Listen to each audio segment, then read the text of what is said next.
Trendsetter, I got style for you. Ain't seen you at the top, it's been a while for you.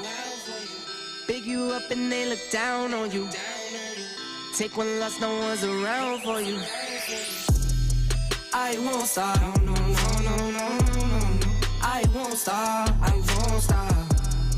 I won't stop, no, no, no, no, no, no. I won't stop, won't stop. Yeah. I'm so handsome.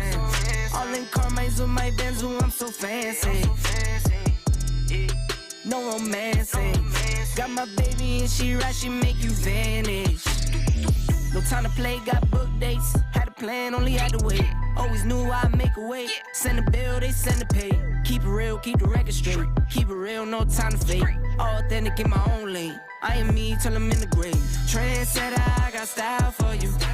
Ain't seen you at the top, it's been a while for you. Big you up and they look down on you. Take one loss, no one's around for you. I won't stop, no, no, no, no, no, no, no.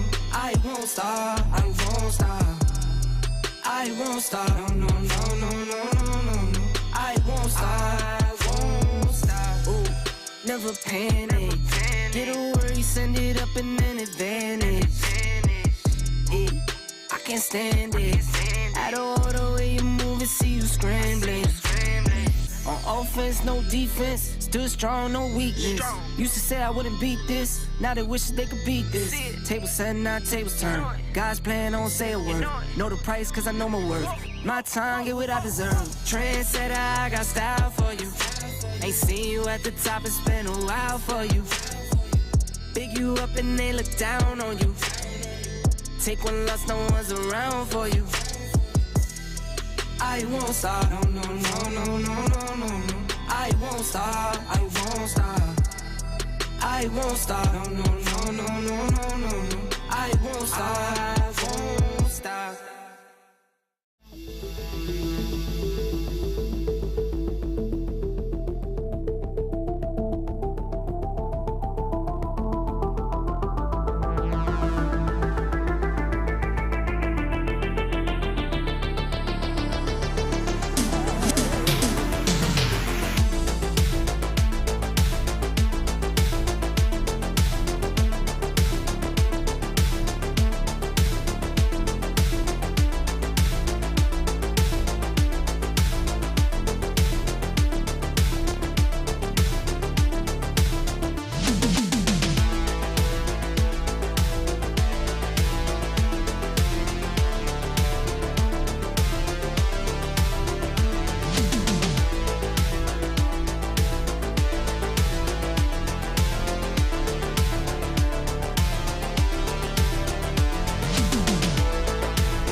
Just because Caesar is the boss of me, we started at 10. We gave him an extra 10 seconds.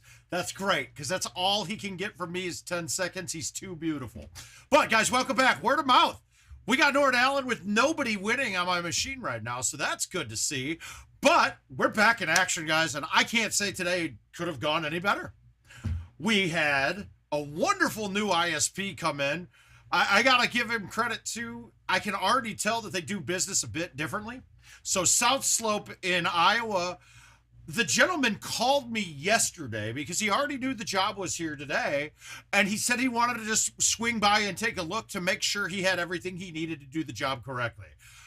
That was absolutely refreshing, considering that most of the time a tech would come. It's not part of the company. They get here. Oh, I need this and this, so I'll be back. Or, oh, I can't do that. I don't have this piece. He did that today. We got on the phone with Pat Sweeney and figured out his issue with his update. It was a touchy one. We figured it out, though. Turned out to be not anything to do with the update whatsoever. It was a bad cable. The SATA cable on the hard drive was bad. So that's good. Well, Joe, if you look at our last tournament, the King of the Hill player is from there. That's Mr. David Key. You got some wonderful gentlemen down there.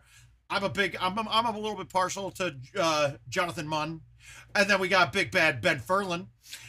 Great players. You got a runner-up. You've got a purple bracket world champion in Ben Furlan. You got a runner-up at a big tournament last couple months ago in David Key. So, yeah, you got some great players. But more importantly, and I'm not naming everyone down there, Tim Juhaus, you got a great group down there. So it's a great group of people to play. The only thing you're going to run into is there is zero prize play. So that's going to hurt you a little bit. But internet installed, and man, I never realized the difference between fiber and cable. This is insane.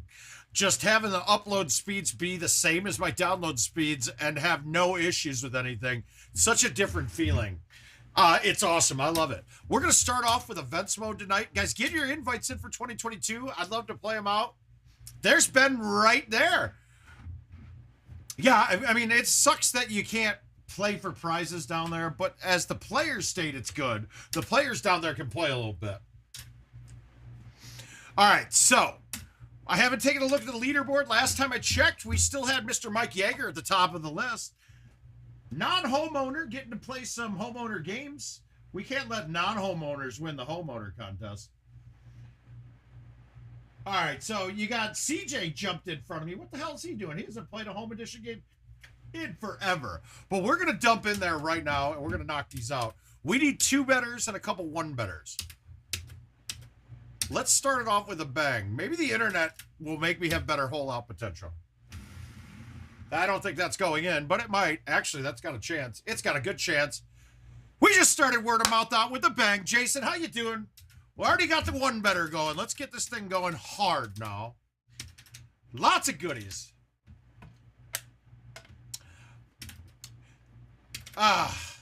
Some of the things with the PGA machines are starting to come to fruition for me here. Had a good call with a couple of individuals from IT today. Well, one mainly, Mr. Kevin Lindsay. Shout out to you, sir.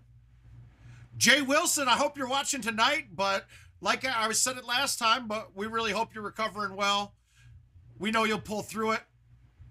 Let us know if you need anything whatsoever. We might get an impromptu guest here, too, that just happens to be in town. He's from here. We'll see if it happens, though. Weather's changed it up a bit for him. These are the first times touching the trackball, too, so I'm a little bit stiff.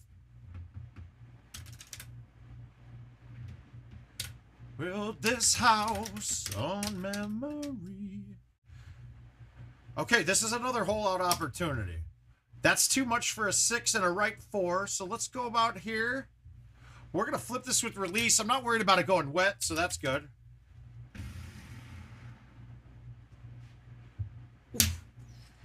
Little off. We could use a 2-3 better to start off the night. That'll get us fired up.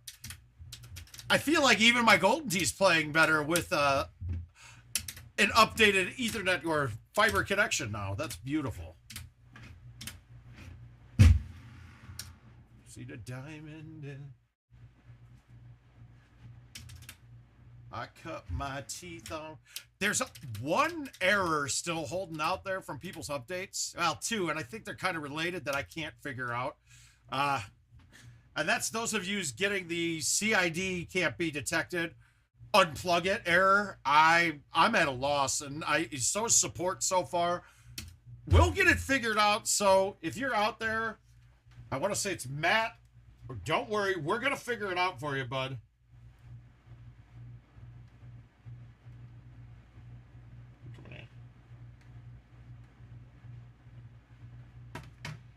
Okay, so evening, Bama. How you doing, buddy?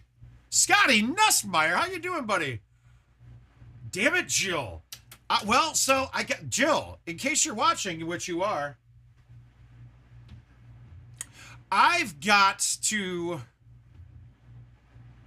What tournament is in August? I don't remember. I'd have to look. I'm not good with the months right now, but Jill, I need to come up with more excuses why when I can't stream because the internet is not going to cut it anymore. I can't use that when I want to hang out with you. I mean, maybe I'll just have to tell people that I'm hanging out with you. Embarrassing, I know. Now, I recently, before I was playing this event. Nashville it is. And Scotty's been playing his ass off lately, man. That is you. I thought it was Jamie Nuss at first, but then I saw scores and no, it couldn't have been. So it looks like you're starting to play a little bit more again too. Crystal Maybach. I don't like that setup. I wasn't gonna go hot. I do need date wife.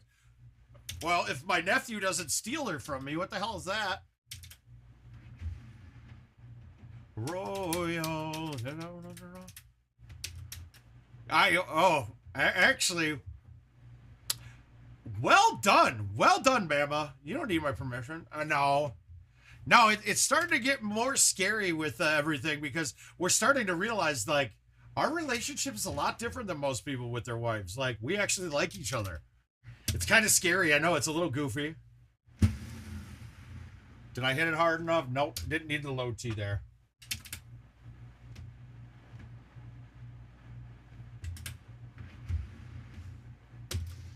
Oh, yes, me too. Yes, guys, we got next weekend coming up. We've got the annual St. Louis PEGT event. It's not the Peggit event. It's the PEGTtour.com. We don't like saying Peggit. We're saying PEGT. That's it. It's not Peggit. They don't like it. So we're gonna name them by the right name. We gotta. No, I didn't just do that. Wow, I'm manning up on things. Whew. Jill, did everything go okay with your pops? Are they okay? Oh, wait. Spin degradation from the club. All right, the first thing, Kevin, I'm going to tell you to do is your zoom is one click too far zoomed in, so you're actually missing the outside edges of the screen.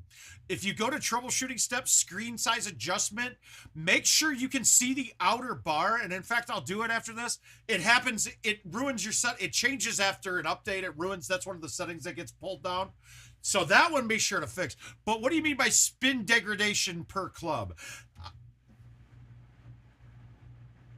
On this one, I'm not, the way I'm degrading the spin per clubs is with a high T. So a high T is going to make it not check nearly as much. And what he's showing me is a picture of 18 on Neon. And the picture, like, it honestly looks just like the shot that we did on stream and kind of talked through yesterday or on Friday, or what day is it? Today's Wednesday, on Monday.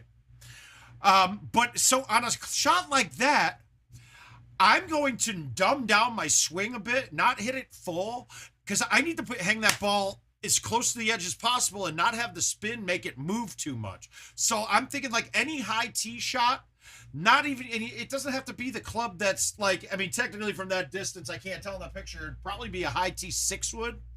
But the 6-wood cuts a little differently. So I'd go with a high 5 there and almost hit it straight at it, but get the straight line and then throw it out at an angle a little bit.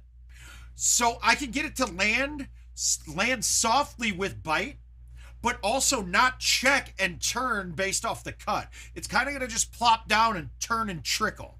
So can you degrade the spin on other ones? Well, kind of. If you're not using a high T, it is true. The more MPH on the ball, the bigger the snap effect will be when it spins. So yeah, you could. Like, could you dumb down a shot with a club way up?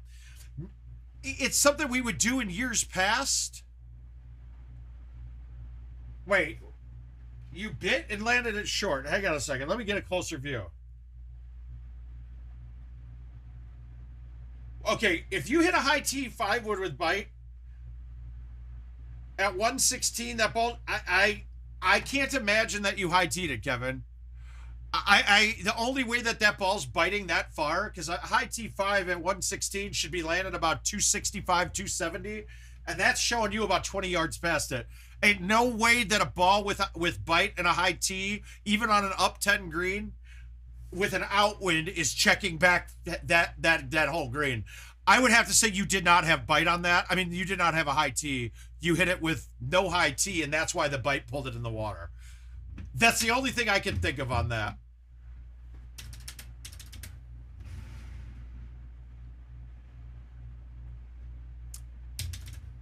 That's all there could be. I mean, literally, there's no high tee shot unless you're having a really big downhill. So we used to back in the day. That's not me, man. I'm in Iowa. I don't have control over Minnesota anymore. Those guys have a great group up there, though, for the most part.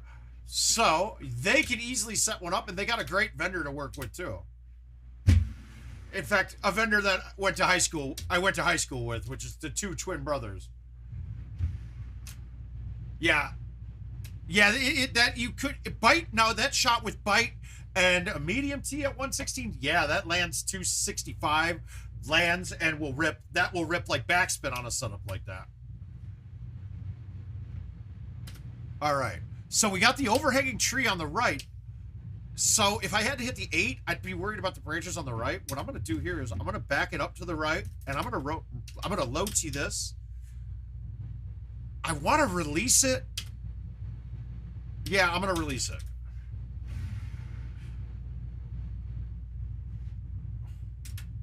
Dude. Now, see, that was like the softest I could thumb, and that was 81. That's crazy. And even though there are some glitches and things out there, I've never seen a glitch where a high tee shot spun like it didn't have a high tee. So I'm just going to think that was a user error. Oh, are you super? I could, but right now I'm streaming. I can't make that drive yet. I can't make that drive right this second. But maybe before this weekend. But actually, I got to drive up to Minnesota this weekend. Barbecue for the family reunion that I missed. I think if I didn't go to that, the family would think that I secretly disliked them. When if I disliked them, they would know fully right out in front. Scott, I'm always going with the cut line being 2 strokes off of Golden Tee par. Now, I don't know what they decided on which old course is going to be in the mix. Is it Pine or Tropical? I'm with you on that. But I don't know if it's going to be Pine or Tropical. That would change it too, because Pine, I mean, either one of those, I count those as a 3-stroke off course, mainly because, not because they're totally hard. Monte as well, I'll count it as 3 strokes off too, because you can actually lose a bunch really quick on those. But then since I say normally 2 strokes for the cut line, I'm going to say 3 for every course. So let's say 15 off of Golden Tee par for the cut line, because the courses are still pretty new. Home edition owners have gotten so happy playing these contest tee boxes that are better, in my opinion. But they're also way different. It's a totally different game. On prize play, on the tee boxes standard, for me to win, if I shoot clean, oh, no Tropical and Pine, so just one of the 5 regular ones. Yeah, we'll say 2 off on that course then, and 3 off on the others, so we'd be looking at like a 14 off of par. Something like that.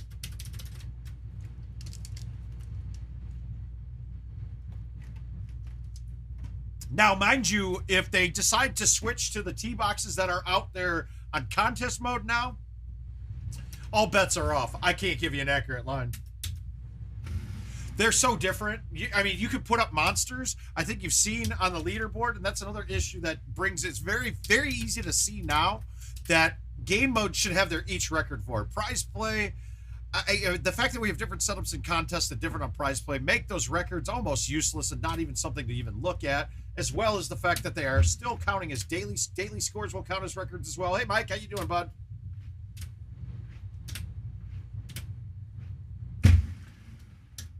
Luckily, this is going to be the only tournament of the year that they're going to worry about the extra course. By the next ones, we're going to have everything out, or at least have one of the remastered courses in the mix. So that's cool as well. We got it's going to be a good year. Now, I did change bags to a bag with a sand wedge in it. So I am using my Pine Coast bag. It's got a 3 hybrid. It's nothing to do with the 3 hybrid, but I needed a sand wedge in my bag just for this hole, because this hole can be a bear without one.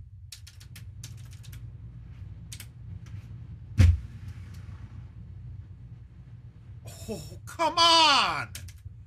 God, that's speeding it down 11. I didn't think that would stick to the fringe. All right, fun hole. It's good to have the 8.5 here. You don't need it. The 10.5 will do this same thing. But if this was a 16-mile-per-hour wind in my face when we weren't playing stouts, this ball would have a trouble skipping with the 9.5. I don't think we'd have an issue with it now, though. Well, that was just poorly done, but I got okay with it. All right, starting the day off, we got a nice little one better. That should that's catching us up. We're rolling up the board now.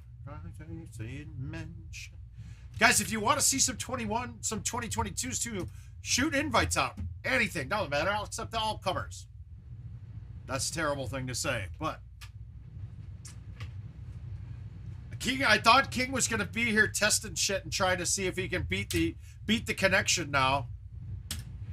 But he just got the basics going right now. I bet we'll see something crazy coming up here. And now we got the network. We did the network again. We redid the network here. So now we'll have to reset up the machine with the telestrator on it, but that'll happen this week. Maybe this weekend I'll dial up some of the walkthroughs, but it's going to be kind of challenging on the walkthroughs with them being different tee boxes all over the place. But maybe we'll just do 2 sets. Who knows? We'll see where we're at.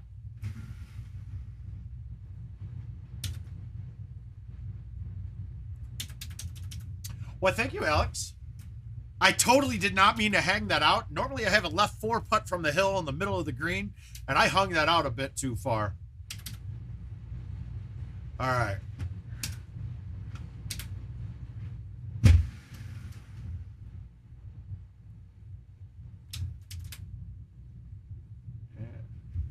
Woo.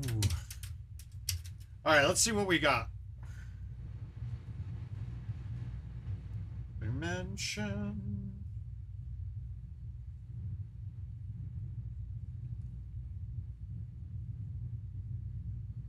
Give me 1 second.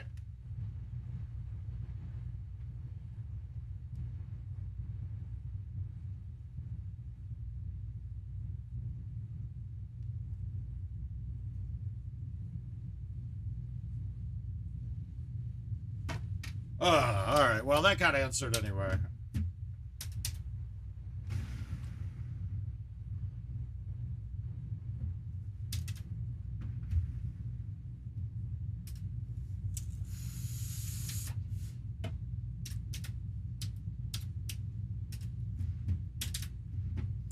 All right, we're going to cut this pretty good. You know, Bama, I have no idea. There was another one up now. We'll have to take a look. Probably not now that I see the scores up there. We'll take a look and see. I don't know if it closed yet, though. We'll see.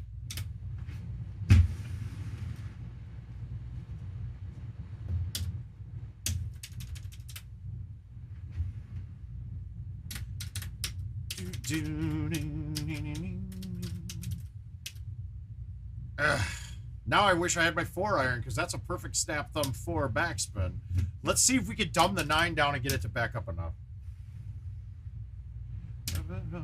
We did. We got it down. 83. Wow. Yeah, that sucks, though, because I would have won it for sure, Bama, if I didn't hit the roof on the barn shot, or didn't fly the barn shot. All right, this is perfect. We're knowing our max distance, or max carry distance of about 304 or 5 with the 5 wood. So we backed it up on the box. It doesn't change, but we backed it up, let's say, about 5 yards. So a full swing here should land this about pin high. Got another mouth to feed.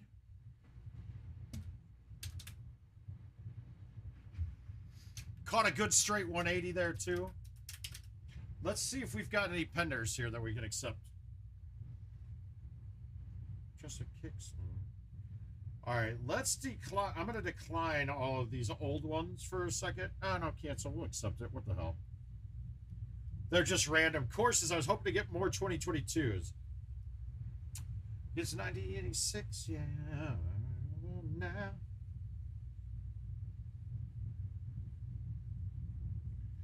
Let's go through these. I could have done this before time, but I was so excited about my internet, so I was screwing around there. All right, there is a new big dodge, so we will see if that did close out. What did I get? I probably got 4th place. Watch out of. But we have, oh, there's an Easter. We got an Easter. Let's accept that.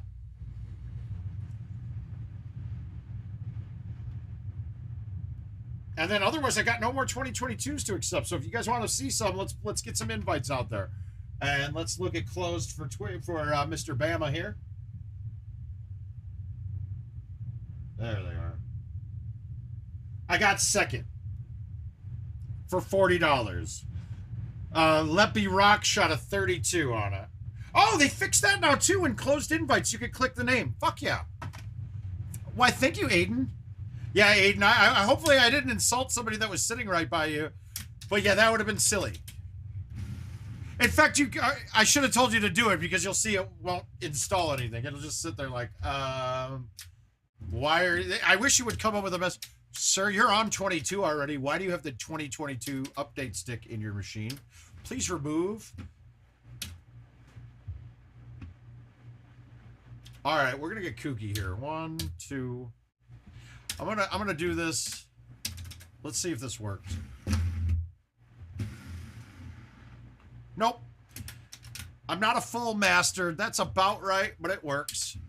So we're going to play that Easter game right now, and then when we get some, we'll play.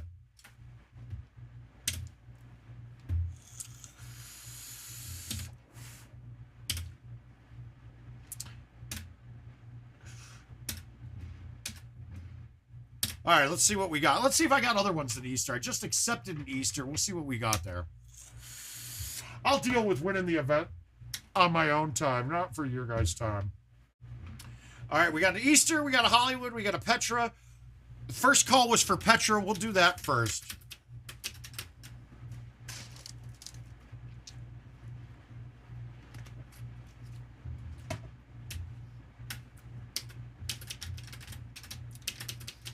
All right, so one of Petra. And guys, I do have word. A lot of these non-drivable par 4s were not supposed to be non-drivable par 4s. I believe this is supposed to be a par 5. I was told the Hollywood Hills is the biggest offender that's going to be fixed. So while the courses of the tee box won't change, Golden Tee Par might be changing quite a bit. And that's a big thing for me. You know what I said right away. I was like, God damn, all these non-drivable par 4s. Thank you, Ben. All these non-drivable par 4s are kind of upsetting. And they're really long. So we'll probably see a little bit of a change here.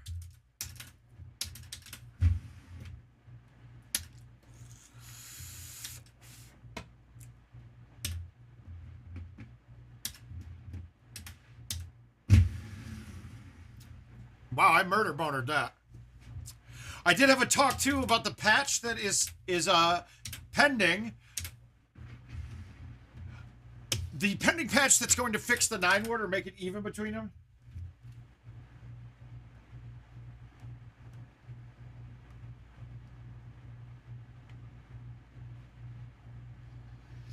All right. You're going to get a taste of what the Louisiana contingent of players have to offer here. I can't remember who was asking me that earlier. But, so his problem is we're going to have to play for no prizes. So we'll do prizes on our own. And that's going to be what you see down there. Oh, that's what you see when you live in Louisiana, because it is a non-prize play state.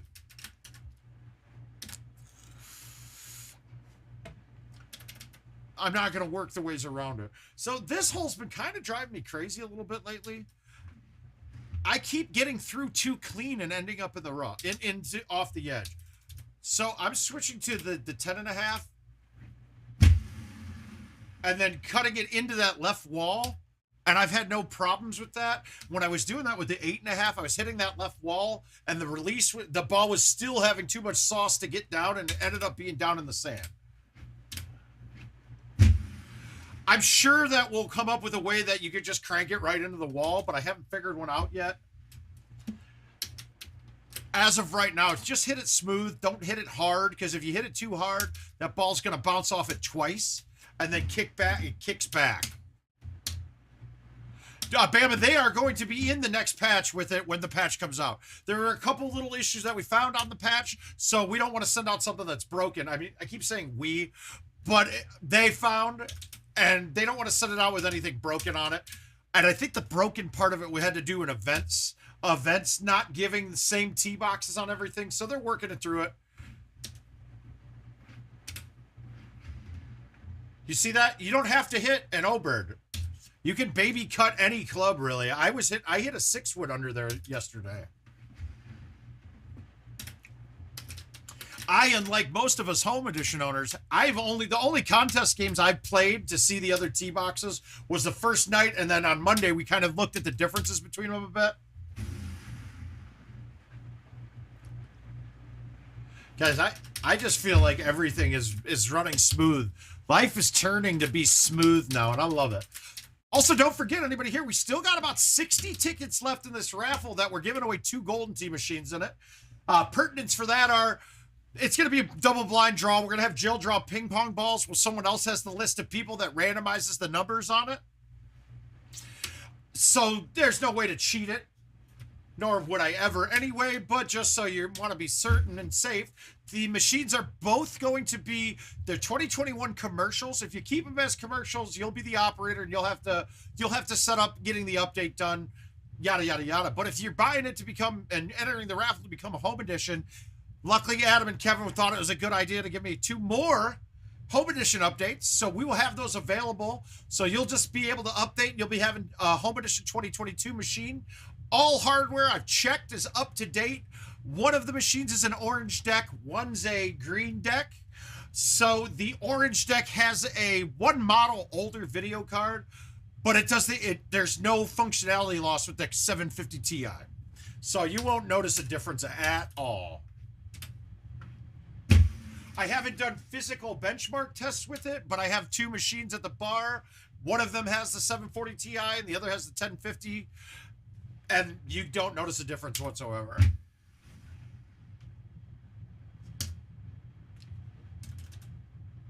And those are $50 a ticket. There were 160 total tickets in the raffle. So you do the math. If you if you buy more than 1 ticket and your first number draws, you're still involved in the raffle, but the one number gets pulled out. So there'll be 159 tickets left, 159 balls after the first one's drawn. Hopefully that made sense.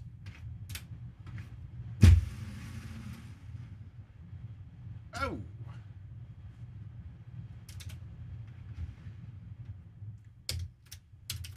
And you know what? I want to make sure the kid can get a machine too. So we're going to figure out a way to get him involved in the raffle a little bit.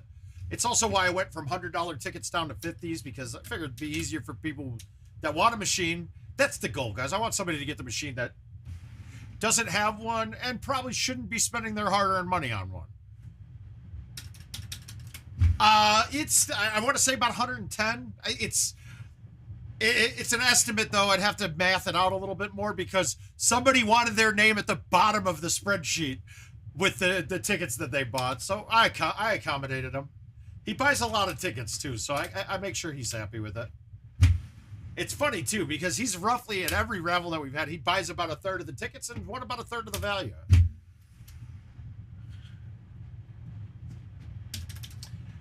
And he didn't get quite 1/3 this time, but it's close. He put a 10% in or something like that. I don't know. Maybe 20%. Is it wrong that while my wife's out of town that I'm contemplating going to see Top Gun again by myself? Nothing to do with her. I just loved it so much that I want to go see it again.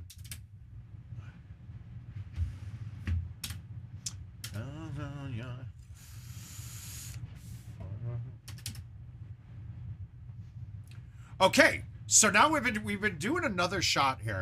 Yeah, I can cut this in and get that to right about where the pin is. But let's show you guys the other shot that I'm hitting here. It fucking ruled. It was incredible. The only reason I bring it up is because the Lady Gaga song's on in my ears, and I am now a huge fan of Gaga. I don't give a shit what anybody says. Okay, everybody, it was fucking not great. It was amazing. The only person who's not that I've heard say that wasn't their favorite movie was Sobel. And I don't think he didn't like it. I think he said it's not the best sequel of all time. And it's not. Godfather 2 is. This is right up there. But we're going to hit the high T 8.5. We're going to miss the rock on the left. We're going to bank off the back wall. If you leave it too far right, it hits the right wall too and banks up. But watch this.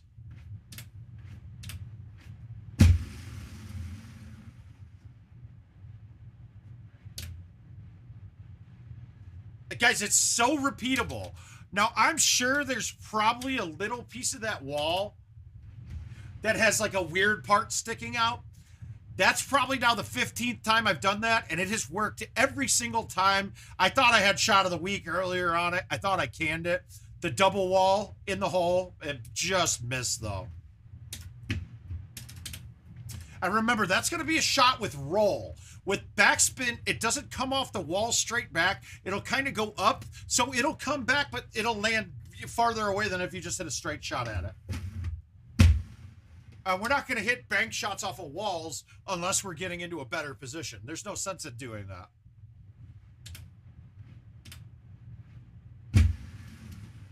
On that setup, it probably would have been smarter to cut the high 6 wood in. But I now look at that as a guarantee. I don't have to screw with any rocks on the right. I just cut it, hammer it. We're on the green, putting, walking away, happy with an eagle. Maybe getting lucky, getting a shot to hole out from there. Who knows? These are the ones I'm having trouble to get with. Now, okay, so let's turn around and take a look. I believe there's higher tee boxes than this one. This doesn't feel like I'm very high in the air. There are some off to the side. I think you're up on the steps on one of them too. But this doesn't feel as high as normal. So we're not going to have the elevation change effect as much. So we're just going to low tee this, and I'm going to thumb it with release because I still think the ball's going to be landing without moving forward trajectory. So when it lands like that, it's going to play the up 5 right 1 pretty dramatically. So hopefully this bounces, you'll get a bit of more of a turn to the right because I got a slightly right wind and a right 1 break on the green, and then it's going to take that up 5 a lot more because I'm releasing it.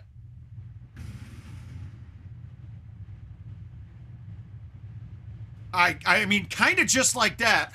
We weren't high enough, though. It wasn't high enough for the wind to be pushing me backwards yet, so it didn't take the 5 back quite as far. But still, I like how that shot played. I did drive this yesterday, by the way, from this tee box, and then put it off the edge and stroke limited. It was awesome. But look, I don't like hitting from up here. It's higher up, and you get in between clubs. I swear I'm going to just do this most of the time on this hole.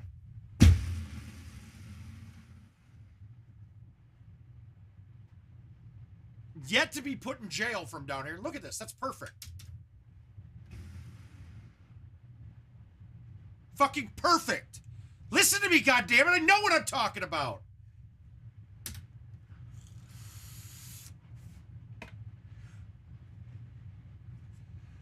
These aren't made up things. There's reasons behind everything that I'm doing. Totally reasons. And to me, that is safer than trying to deal with an outwind of 14 with an elevation change that we don't have a number for. Now, when I'm down below the hole, as long as I know I'm getting up, I'm playing that shot almost like a putt. Which is, I mean, I hit that ball not how I hit my putter, but I played it as if the ball was rolling on the green like I just putted it or chipped it. And it works out quite a bit.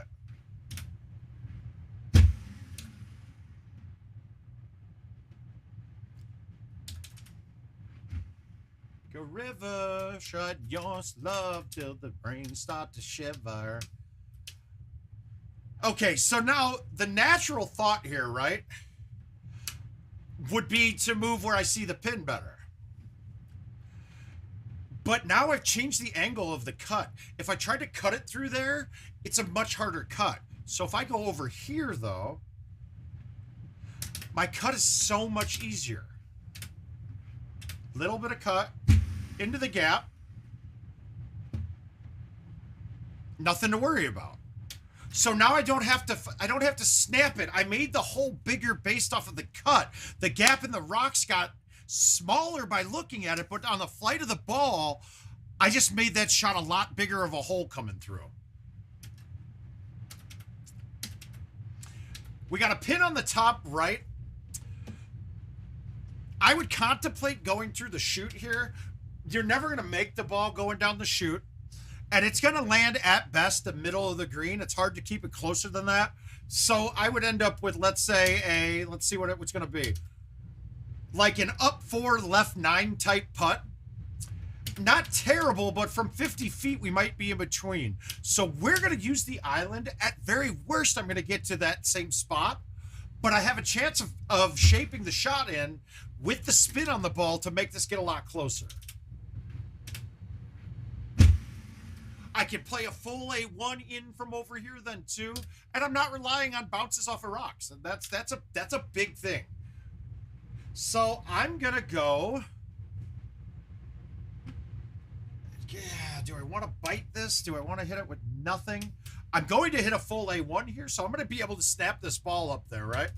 This is going to be able to snap towards this pin a lot. Backspin's too much. So I'm thinking bite. I'm almost thinking nothing, but I still want to be on the green. Nothing. I think I might shoot through and be passed in the rough with a right 10 chip, and those aren't fun, right?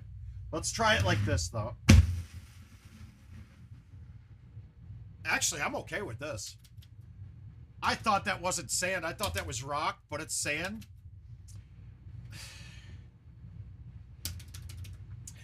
So my theory would still be in play. If this was over, if this was 25 yards or more, I would be putting this with no hesitation. What I'm worried about putting this is that since it's a shorter putt, I won't get the boost. The ball won't be in the air to clear the obstacle in front of me, so it'll kind of trickle down. I'm still going to putt it. If I get it over the edge of the fringe, this will go in. If I don't, it's going to trail off and I'm going to miss it left.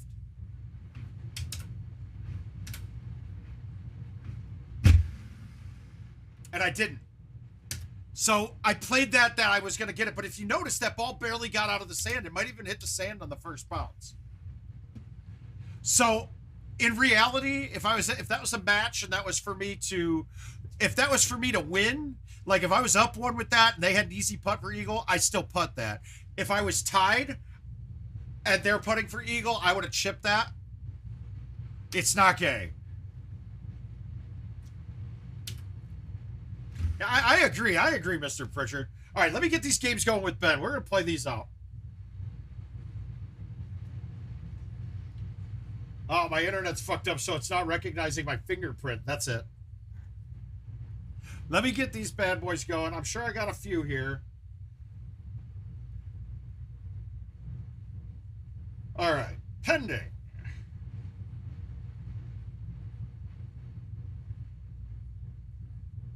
Oh, they'll do the Cat Andreas one too. Let's accept that.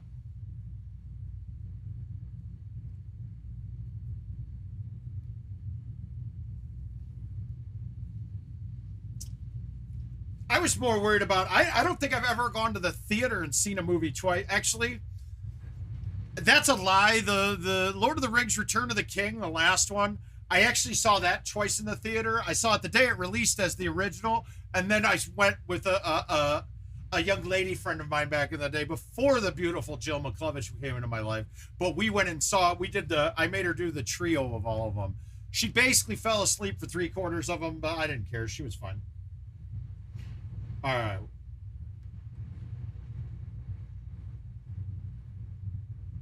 So expect par, Golden Tee par to change sometime here in the near future, but not the tee boxes or courses change. It is funny because and I don't know if I should be saying this, but we're saying it anyway. I was just talking to Kevin, like I said, Kevin, based off of this, based off of what I saw with the courses that came out, hey, Tuka, I don't think you guys are paying attention to any sort of analytics off the game at all, because look, we have to know by now that a higher Golden Tee par, meaning like it's minus 28 or 29 better than 25 or 26, will result in more games being played. It's just a fact. It is a fact. The courses with the higher pars get played more. The ones with the less pars get played less. I would have to say that I would guess that Anse was played the least of any of the 5 courses in 2021s. I don't know that to be true for sure, but I'd probably say for a fact it is. And I don't think there's going to be anything that would argue with that. And it's funny because most people would probably say that was their least favorite course on it. It had some of the coolest shots, though, of any of the courses, but also people don't like the changing par every round, too. That's one thing that I'm finding quite a bit lately, too. So, but Kevin assured me, like, yeah, the pars on these holes right now, it's being worked out, but that is the case too. They do understand that. And then also what I would like to say is don't trust the scores that you're shooting in contest mode on those, because those new tee boxes, generally before they release them, they will adjust the par for the holes. Like there's the par 5 on Easter that you get it from 320. Well, that will be a drivable par 4 when that course is live. Hey, Timmy, how you doing, my man? I feel like these are never ending because I think Aiden is sending me invites right as I'm accepting these. Or else I'm not able to scroll to the bottom of the list all of a sudden now, which I now think is the case. Oh, there it is. Glory.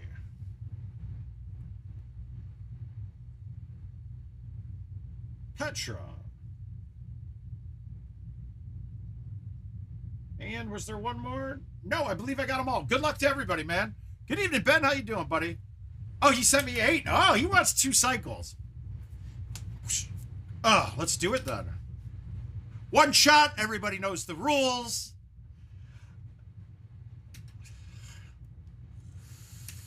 Let's play. Let's play some invites. There's also the John Deere Classic coming up here in a couple weeks. That's right on the border of Illinois and Iowa. And I kind of would tell you that I'm expect to possibly see one of your people there. I especially expect to see some people you might know at this event. That's all I'm going to say. Maybe not playing for real. All right, so the glory ones, we just played Petra. Let's skip. Let's go to Nihon. This is my least consistent course out of all of them. Also, Hollywood Hills 17. I think that is an atrocious hole. We won't go into it again today. We're just going to stick it for, I mean, honestly, I might now be playing that hole for par to be par. It just doesn't make sense to attack it and then get totally shit canned off of it. Hole 1, the pin's in the back. So this can be a chush. But let's say I hit this 400 and I'm off to the side. So now my chush is at 100 yards away. 100 yards away is not a very accurate chush. There's no clubs at minimum distance will go 100.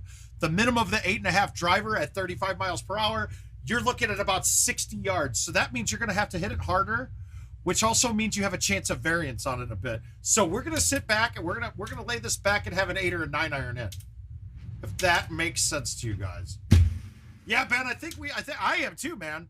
I feel like Attorney Virgin coming now too because I've missed a few in a row now because of the neck.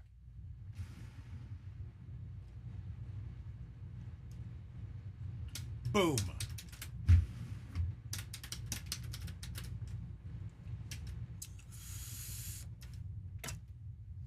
I mean, my goal is to maybe go to one of these tournaments and see if they want to like just sign me up for the PGA Tour now. Be like, hey, we need some edge. We need some edge. Our guys are leaving for Saudi. We need a little bit of edge. You can provide that, Mr. Mouth. I'll be like, all right, give me this. Get me some sticks. I'm going out there, man.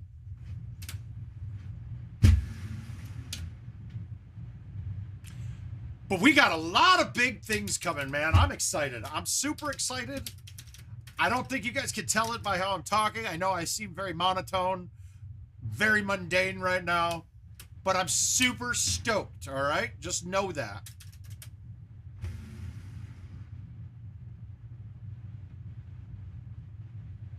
Oh.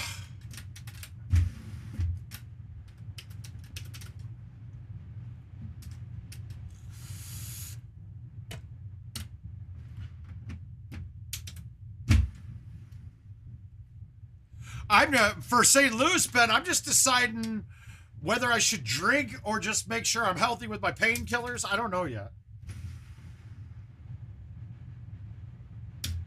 I mean, do you think that drinking and painkillers could even affect somebody of my stature? I don't think so. It didn't have anything to do with anything in Wisconsin. All right, I'm going to get kooky. We're going to release this.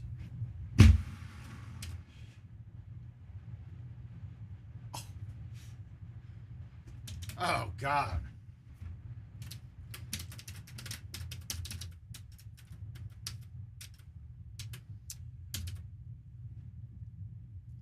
Son of beach.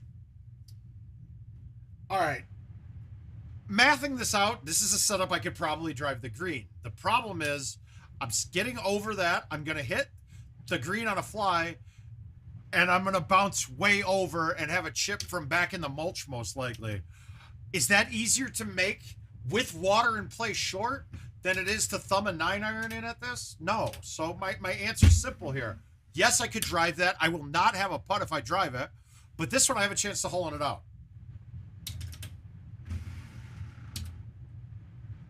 I don't see a very easy way of making that ball stick on the green when it is drivable. I've tried playing around with a low T 8.5 A1, and it's close. It'll sometimes snap too hard and then hit the bounce on the right side, and that doesn't work out. And then if I get it out, the one time I hit it perfect, it hit the water but didn't make it over the lip in front of the green. So as of right now, I'm not putting that in my bag to try to drive ever. We might be looking at it later on, though.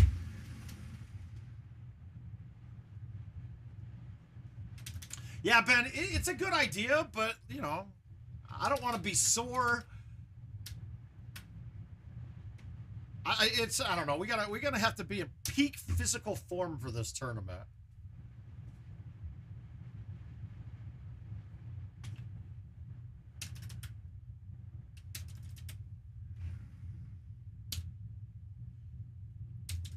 I like the shot I hit there. I just didn't get the line right.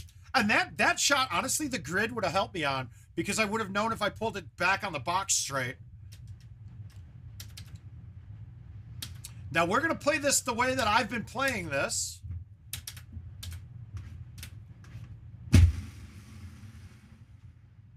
I have never ended up in the water. And look at how nice this is coming in. And also, the backspin out of the heavy rough is really similar to rough, except it's got a slightly more. Now, if we take that into account with what I said about just play the distance of the club, not off what you see on the overhead when you're in heavy rough, but the number on the club itself. So 140 would be this distance for this. If I hit this 140 and have a decent amount of backspin, that's pretty good. I'm going to leave it off a little bit, so I'm going to hit about 135.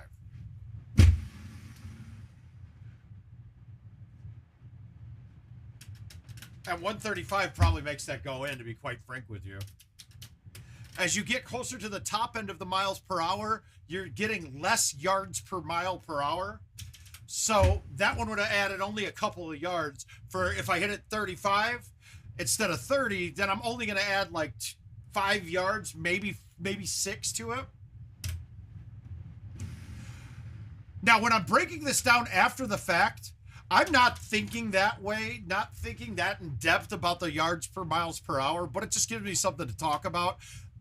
Please don't get to the point where you're judging your miles per hour off of that. Get rough estimates and let those rough estimates be what makes it go in. Because rarely would I be able to make a calculation about a shot to calculate it going in. Even more rare would be that I get the calculations correct and I'm able to mimic it on the trackball exactly what I had my calculation to be. You're doing some best guess scenarios, and when the two best guesses, the length is a little longer on this guess, but I hit it a little shorter off of what I was trying to do, it goes in. So that's when you hit that sweet spot, but it's still a guess that you're guessing on these. There's no formula that will tell you a ball's going in for sure.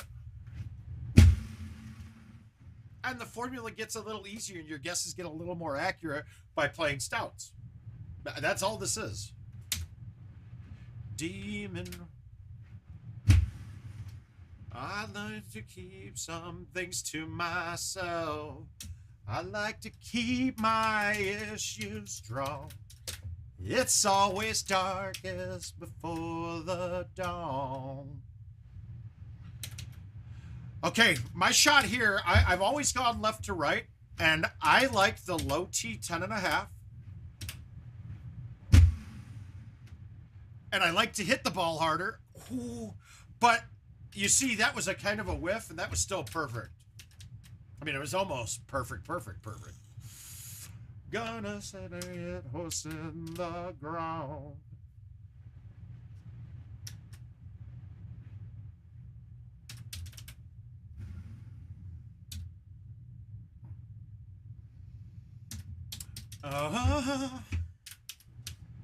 When I forget the devil on your back, so take it off. Pretty much on this hole, if the pin's on the left, I'm going around the right. If the pin's on the right, I'm going around the left. If it's in the middle, I'm going the way that is the least amount of risk. It's easy to see, but whatever side it's closer to, I'm going to the opposite side going around. And this is one of the rare ones I don't high tee very often because it's a down 8. It's not going to have a good chance of sticking that. And I undercut it. I didn't cut it as much as I wanted to, but we're putting. That's all that matters. Get off. Ben, I believe that I'm going to win the shot points on this. I don't know. That's just me. I think I'm going to have you in shotties. I don't like the wind right to left here. Has anyone come up with any better ways of doing this hole?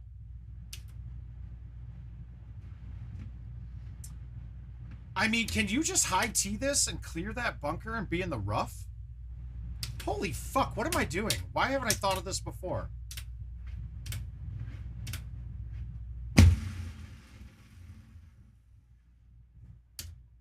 Okay, I've been stupid. That's the way to play this. No, it's going to be hard to make this shot from here. But if you give me a guaranteed eagle on this, or at least a guaranteed putt for an eagle, and take away the ability to hold it out, I'm fucking taking the eagle putt every single gosh darn time. It happened.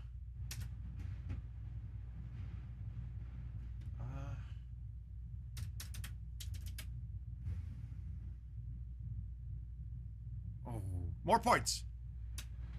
Let's break 100 for my first time on this game, on the new courses.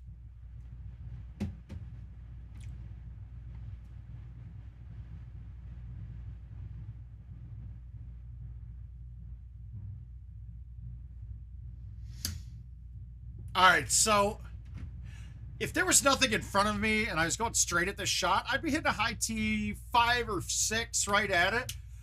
I wouldn't even contemplate this, but I'm going to high tee the 4. I'm going to cut it and hit it really soft, really smooth, like 120-ish at most. Just because I wanted it to have a lower trajectory but still be high enough that I can keep the ball in the middle. All right, we'll take the 1 better and almost 100K, right? What is that? So close. Ben, I'm seeing trouble from you. I'm seeing trouble there. Let's get Ben done here. We're going to put him down. We're going to put him up to pasture here. Good thing you're going to be a doctor soon because I don't want to take your money. All right, Petra it is. And then we're going with the Prez. We're going with Mr. Aiden Cleary. Very good taste in wine he and his wife have. Big fans. One day I'll be invited over there to drink the wine with them.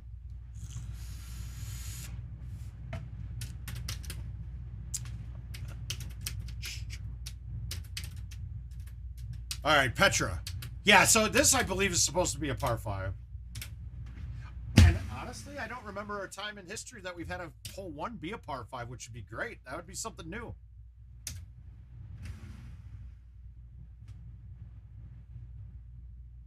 Wow.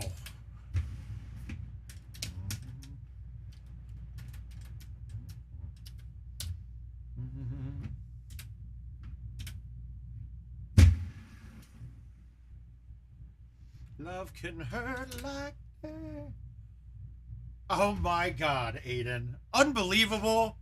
Of course he's going to brag about drinking the wine, but I was kind of expecting Aiden, with how classy of a gentleman he is, to chime in and go, Mouth, you're always welcome if you're here. You can come here anytime you want, drink Stag's Leap with me. But that's not the answer we got. That's not what we got. He hates me. It's simple. I'm sad now, guys. Stream's over. Way to ruin it for everybody else, Aiden. I appreciate it. Here's another thing, too. Because we have almost 0 latency on this line now going, the chat is only 5 seconds behind, so that's all we're given for it to buffer. Yeah, I know I'm always welcome everywhere because I'm good at picking locks.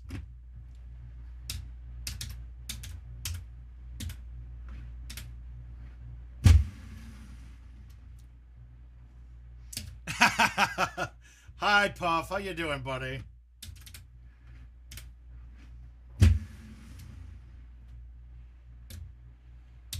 So we're sticking all of the ones. The rest of this course, other than 18 and 9, is nothing spectacular, right? It's nothing crazy.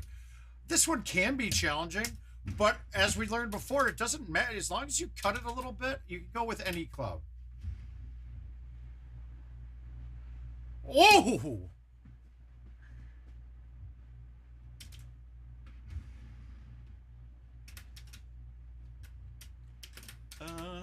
Only love can hurt like this. Oh, this hole's got some unique little setups. And this is one where I kind of don't like stouts on this, because that 7 wind would cause me to not be able to hit this over. But now I could hit that over pretty easily. But I'm going to be safe. I'm going to go up a club. I'm just going to put a little cut on it, and then I'm going to throw it out right.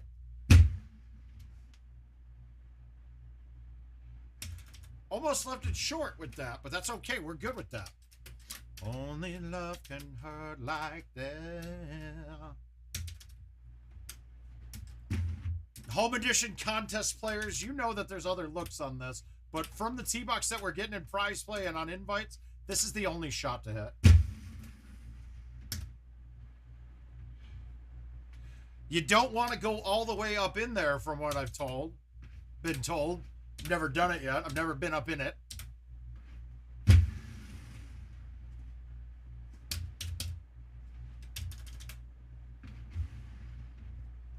I think, Puff, I think that picture you sent of you guys was the first time I haven't seen Jackie in a picture with him. It was kind of weird. I didn't know what to think. I was like thinking to myself, is Jackie dead? She's not in the picture with you guys. What is going on here?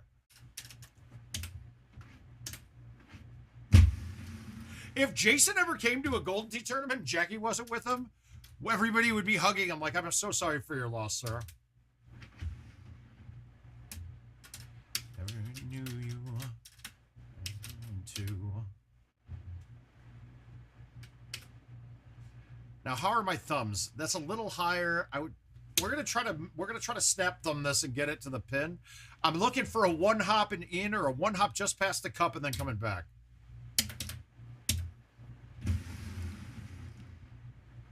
Wow, me getting 100 that's insane. In the end, it's love when you're really just engaged. Some mistakes were made, so it's all right, that's okay. In the end, it's better for me. That's the moral of the story, hey? I love this song. You guys, by my taste of music, you would probably think that I'd have some very feminine features and things. I do. Just shut up about it, all right? Yeah, Puff, that's really what happened, I'm sure.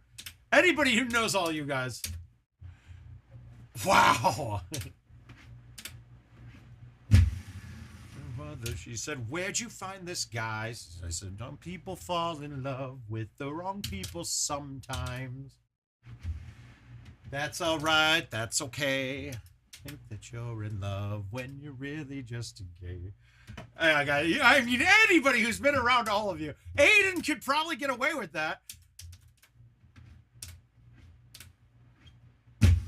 I don't know how. I mean, obviously, Aiden's got that big D energy. I'm sure he does. I'm sure he does.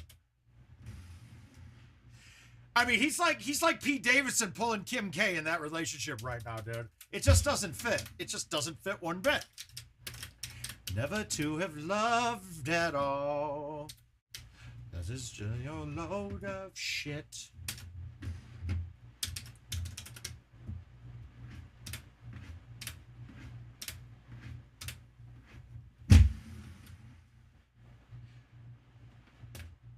When you're really just engaged. All right, we need some points. We're not holding out yet, so we need points.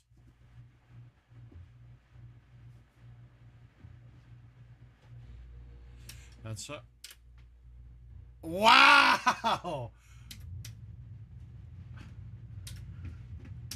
It could be. Who knows? It might be. Or he's like me. He talked his way into making them believe that they're better than they are. I think that's it. Shots fired, dude. Let me help you out on this one, Aiden. Hey, were you playing Aiden when you put it over the edge on Tropical 18 into the water to lose? Or was it, oh no, that was a different match, right? My bad, Justin, my bad. I thought you were playing Aiden. You were playing somebody else. I'm sorry, I apologize. Sorry to bring that up. I just thought the two were the same. No, I know, you were playing Eddie. I was commentating on it.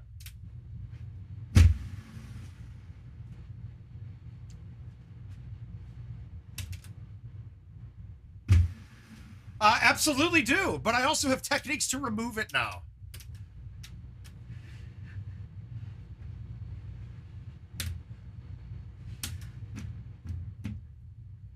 How much wind is this going to do? Hey, you guys, if this is all just good-natured ribbing we're having between each other. None of this is serious, except for Aiden's big D energy. I think that's serious.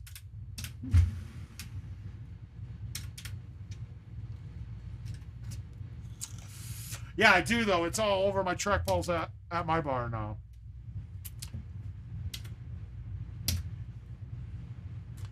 I don't want to put it on the end of this because that wind makes it really tough to navigate. All right, we're going to try to go down to the bottom anyway in this setup and see if it works. No, it's going to stop up top. That's fine, though. I mean, it's not a bad thing. See, I don't like this big of a wind into a shot like this because look at how far down it is.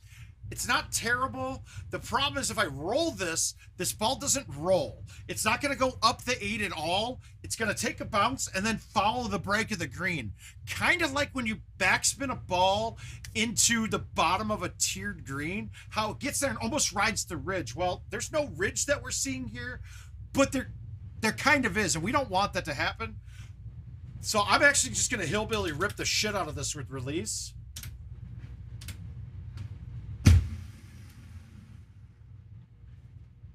I'd see it come down instead of going forward. And there's quite a few of those kind of shots this year. They're really hard to describe on how we're doing it. Hopefully that one helped out a little bit to see it there. Yeah, the patch is so there was an error in the patch. They don't want to push it out with the error because it would affect events mode. So we're waiting. It's coming very shortly. They gotta figure out the error, and I'd rather be delayed a little bit because as of right now, there's nothing that's causing a change in prize play or a change in equity between two players. We're just getting to see stuff that's not the way it's supposed to be.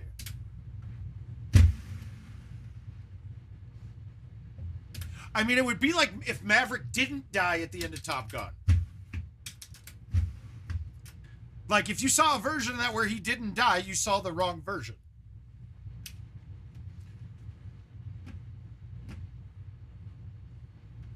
Now, this one, I'm going to want to play almost a straight shot. But if you see there, though, even though it's going to be the old teasers, well, it's going to be the original tee boxes. You see how if I move it left, that hole actually gets smaller. And here you think that it's smaller, but it's actually bigger through the gap. So here you're seeing the back one right by the green. It actually is shrinking. But here you think it's smaller because of the top. Lock conditions are still prize play conditions, not contest conditions. It's almost like an invite with all 50 of us. So I would have to assume it isn't. Hopefully we can get maybe I can get some lock conditions cards from Kevin so we can test to see. And actually, you know what? That's a hell of a good idea. That's a genius idea. So we're gonna stop.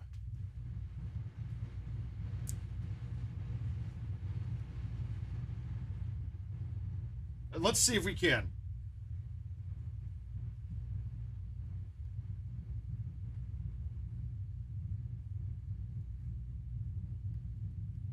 This is actually really good because I don't know if they've tested the lock conditions since 2022.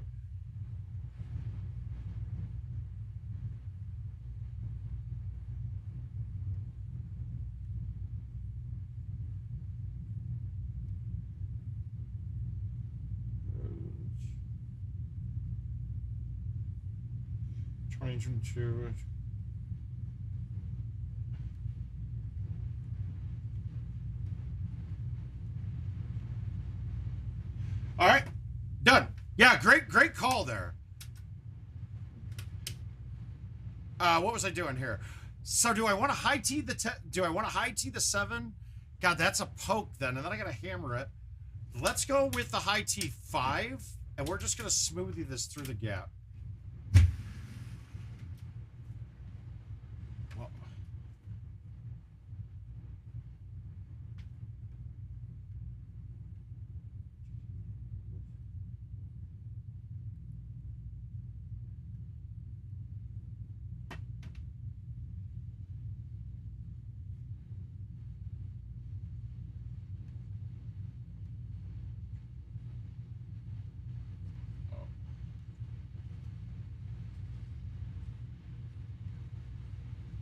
All right, guys, this is a response. We got a thumbs up. So I'll remind him tomorrow to get those sent up. Hey, Rick. That great idea, guys. I think we might just save some problem because you guys saw some of the old courses have some weird shit going on too. Let's just make sure they're right, and then we can adjust beforehand instead of after. It's a weird way of doing things, I know. We can know what we're getting into ahead of time. That's great.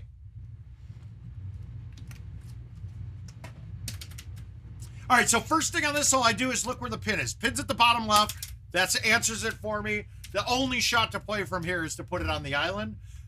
If this island was a risk to get to it all, I might change that because you go the other way, you basically get a guaranteed putt. But it can be, if I take that putt from today, from the middle of the green and the bottom left, you're looking at 80 feet, and it's downhill. If I miss that, I got a chance of going off the edge. So we want to take away all the risk. I think this might be the first time. I don't think I've ever missed this island. It's really hard to do.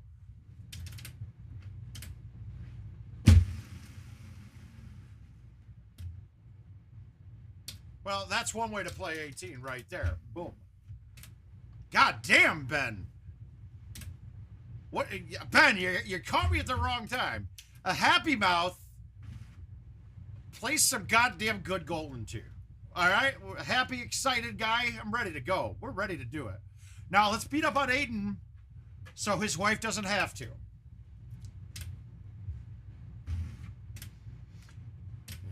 Yeah, my handicap jumped quite a bit artificially by shooting a 33 on Catadreas last night in prize play. Why don't you try to make me unhappy then? All right, which ones are they? High winning El Presmouth. Oh wow, he did send it. Wow, here we go. All right, so we'll start backwards. We played Petra, we played Nero, so let's start on Easter. Here we go. That's not backwards, I know. When I wake up, I can hardly wake up. Dude, I love this band, The Anxiety, with Willow Smith, you know, Will's kid. I can hardly wake up. 435. Okay, 435, a straight driver, high T with roll. I'm getting it to at least 390 depending on bounces. That leaves me 45 yards in. This is a straight shot shush. I don't want to bring anything into play like hitting an A1 or a C3 where I could end up off the green or have a way different line. Night, night, night. Maybe, and I actually did not put it in a very good spot, but luckily this is pretty flat moving forward. For me, the shush for 20%, I'd be looking at this club. I think I'm going to bounce short, so I'm going to hit this club.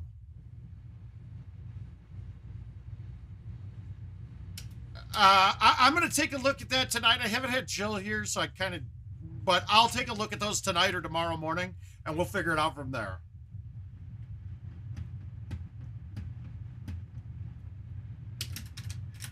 So that one I went up a club because it's not going to, as long as the ball's on the ground, which it will be, but I didn't want to play with bouncing short where the fringe or the rough. So I went up a club, even though it's coming in hotter, a 5-wood from that distance that it's coming in that hot from isn't lipping out. If I had to hit a driver from there and I missed dead center cup, or even if I did, that would have lipped out, but I didn't have to do that. He had a spot. There's some things I want to show you. Meet me at a spot. You can find us there. Baby, are you coming for the ride? Okay, we don't need to high tee this one. I won't start. I accepted it this weekend, so I did put in all the stuff for the background check, and now I got to get a drug test tomorrow, but I won't start until July, which is good because maybe I don't even ever start the job. We'll see. We'll see, because there's some other big things in the works, and we're going to talk more through that. Get in the hole. Ooh. Yeah, Neil, I'll take a look. I'm not gonna forfeit anybody. I'm actually really kind of trying to delay it to see if Norbs gets back in town in time that he can play it. He said it was gonna be 2 weeks, and I can't hold it that long. But we're gonna get the signups going sometime soon. I don't want to have 2 things collecting money for at once with the raffle and that. So right when that raffle fills, before we draw it, I'm gonna start another big one with 2022 on it. We're going to still, unless it gets taken this time, unless somebody can beat me twice, this machine is still going to be in play as as the top prize. And we'll have to see what we pay it outright otherwise with it. But I think I'll just do the exact same payouts as the one we're on right now, because I think that turned out to be fair and a lot of people are getting paid. Unfortunately, there's no really home edition, updates that are available for it. I think I got some swag bags from Kevin that are available too, and we'll see if we've got those, but we'll figure something out. I do like, so my part, I mean, people are always like, oh, I don't want to take a fee, but I like what I'm doing is like, look, if you go 0-2, I mean, if you lose my points, a bad beat pot, you play me for a $50 prize. That way I can possibly win a fee out of it, because let's be honest, I'm winning those at least a 70% clip. So instead, but there's a chance that I could lose all of them. And I kind of like that rather than deducting like 5 or 10% or anything from the pot. I just change how it's paid out. And hopefully if you guys have a problem with that, let me know. We'll find something else. But it seems like it works out. Everybody gets to play a couple extra games then for fun.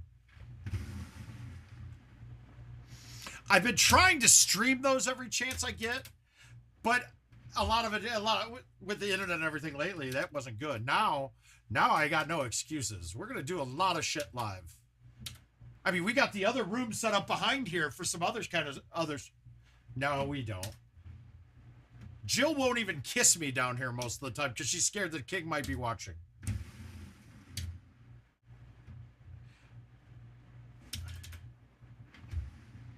My thumbs have just gotten so much more powerful. I feel like a man again. It's amazing.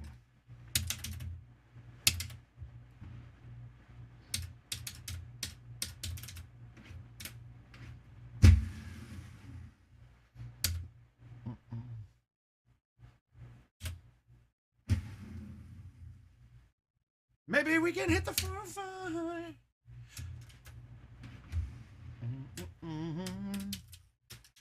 I feel like I'm shaping up for a great turnout, a great time in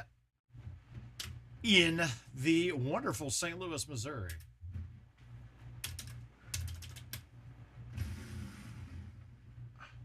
I just wanted to see how that landed and reacted. The 9-wood there, even low teed, it still can carry. I just kind of want to see what the 4-iron would do high teed on an elevation change. It worked. It was fine. I mean, I could have made it. It had a good line. But that's part of the thing with not having a number for height changes for elevation. Like, it's still a guessing game on shots like that.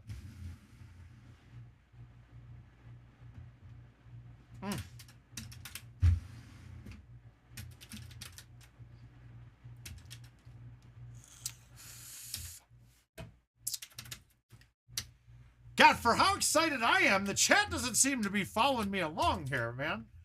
I need you guys to say some shit and get me talking. Or maybe you're telling me something that you don't want me to talk, and I'll just stop. I can quiet down. I'll zip it up and just play.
All right, Caesar, you win. No, it was really hard to not fix your grammar. That was it. That was all. I was gonna do that. What'd you send me 200 on, Neil? Oh, from Duncan. Never mind.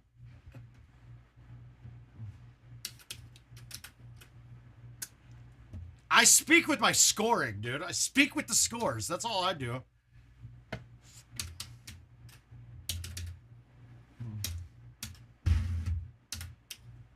It's hard to speak when you're bending over picking up the ball from the hole all the time.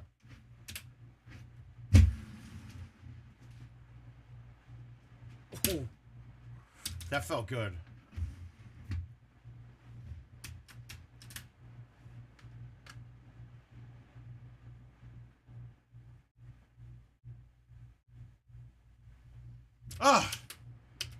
Do we need a low T here?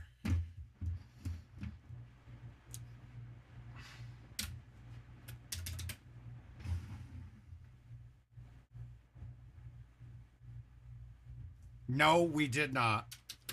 Sorry, we did not need a low T there. Bama, does that count? Is that good enough for you, sir? Get the fuck off my stream, bro.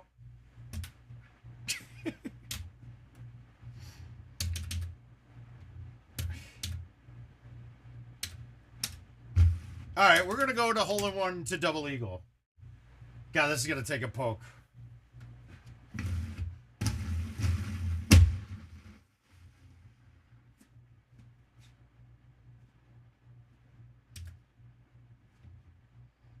I mean, you ask, I deliver. It's real simple.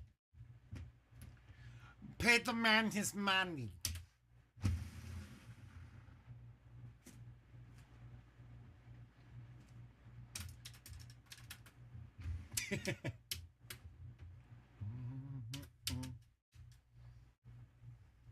God damn. All right, I'm going for the 30 here. We're going to try to ace it. This is too good of a look.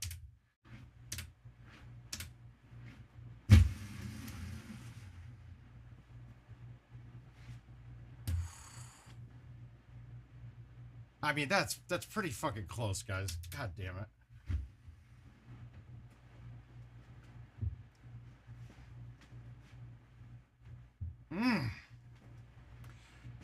God damn, I thought I caught 18 there. Oh, that would have been nice.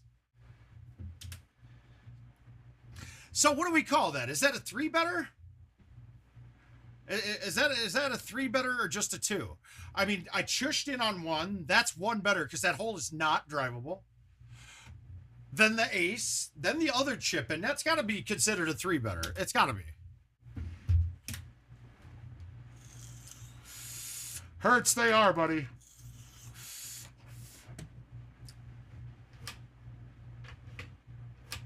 That's absolutely a 3, right? Yeah. All right, let's go. Guys, I'm like, off the games that we played, I don't think I've missed a stroke, have I? I think I'm just tempting fate right now, though. All right. We played that. Let's go with the hills. Let's go with the hills.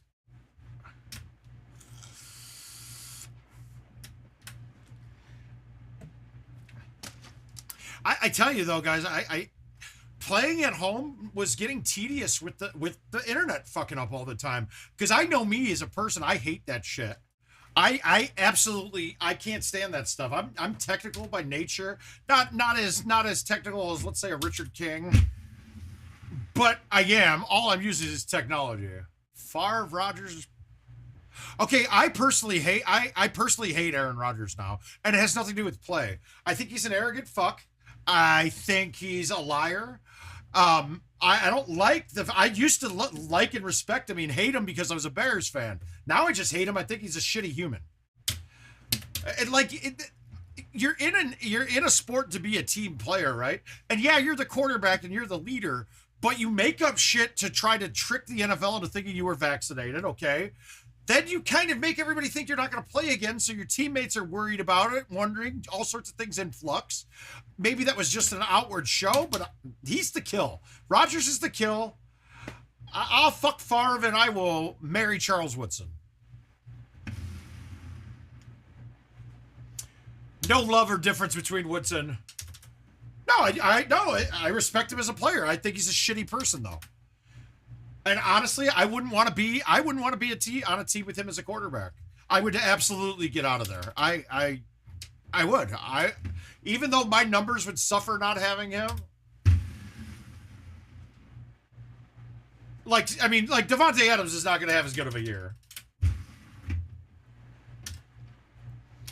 Yeah, he's a total first ballot Hall of Famer. There's nothing wrong with that. I just wouldn't want to be his teammate.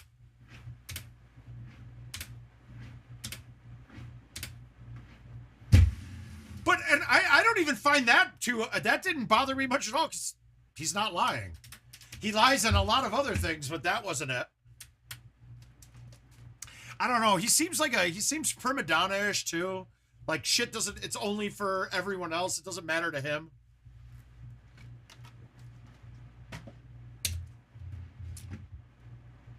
Woodson, no plus or minus there. And Favre, I've always enjoyed his takes. I like the way he played the game. I hated him as a Bears fan, but you had to respect the game.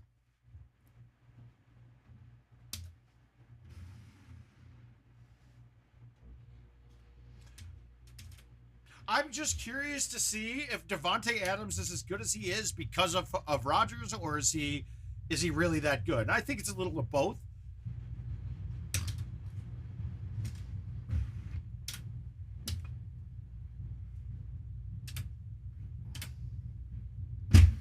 I can't get behind college football much at all. I don't like the fact that there's so much inequities between all the teams.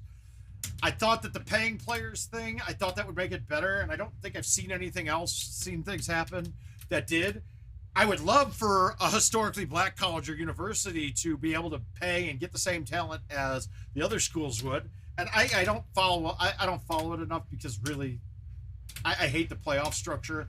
And I really grew up with it being the stupid votings and all that garbage. That stuff bothers me. Then you see teams like Bama playing like the Central Tennessee Midwestern State fighting used tampons. Like, what the fuck is that?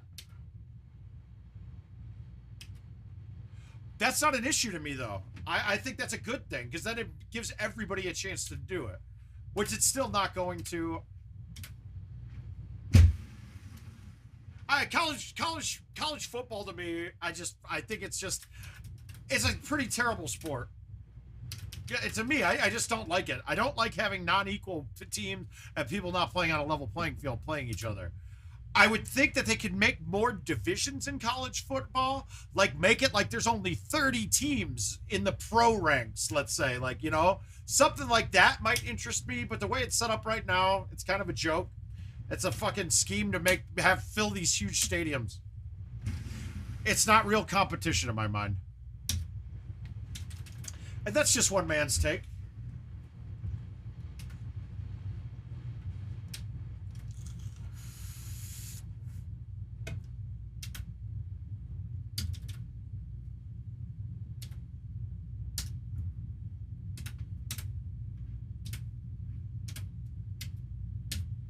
I didn't say it was just Bama, did I? I didn't say that once. I said I hate any team that does it. I was just using you as an example. And they shouldn't. That shouldn't happen. That's not sporting. That doesn't sound like... That, to me, is like going and shooting fucking deer with an automatic weapon. That's not sporting by any means. That's not hunting. That's you being massively overpowered, thinking you're cool for doing it.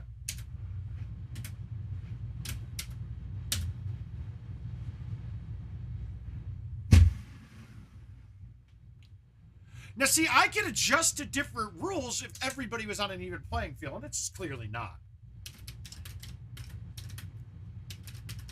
On the summer night. I will say, yeah, I not hogs. Hey, my man Jordan, how you doing, buddy? There's something to see. Home. Home is... Guys, this getting up to mid-90s, upper 90s on thumb shots it's something special for me, man. Wherever I'm with you.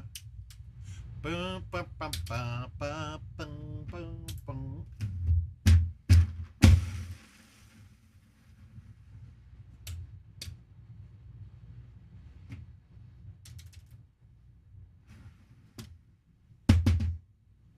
Take me home. Jordan Scott, ladies and gentlemen, he's in the house, folks. Excellent Mac Jones poll the other day, by the way. Very impressed, sir. I'm not going to lie and say that I don't sit and watch a lot of those type of unboxing and breaking videos. I think they're fun as shit. I miss that feeling. I don't understand the card market anymore like I did when I was younger. Some of this stuff is getting a little bit too insane, and they're made like forcing things to become a collectible is kind of silly to me. Like, they become collectibles because it's a natural progression.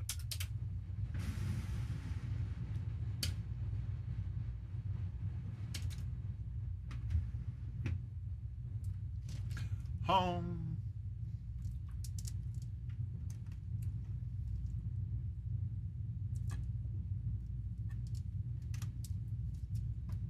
Hey, Aiden, do you know who 8-0 is? Do you know who 8-0 is?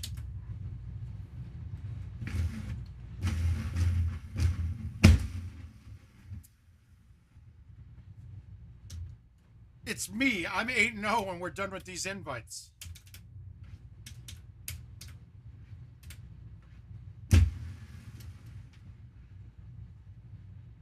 Yeah, it's me. I'm 8-0. That's it. I'm going to be 8-0 after these invites.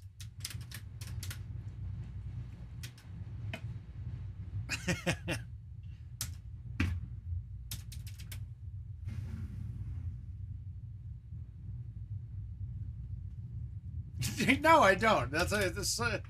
It's more of a joking bet, but I mean, let me see after they all close, and then I'll tell you, okay?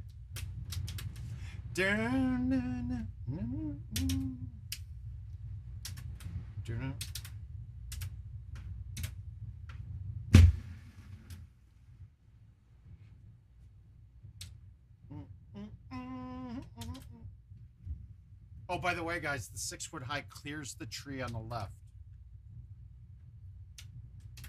Hey, where you laying? Make the sound.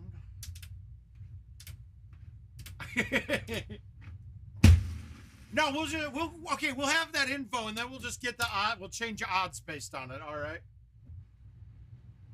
So if I've won all 8 of them, I'll take an even money bet.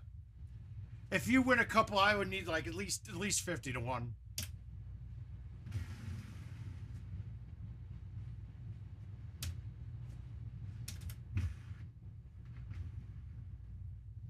Is that fair? Hey.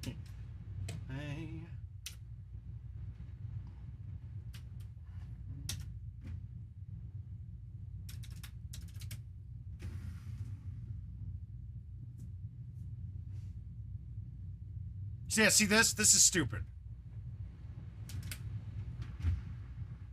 That's so dumb to watch a ball do that.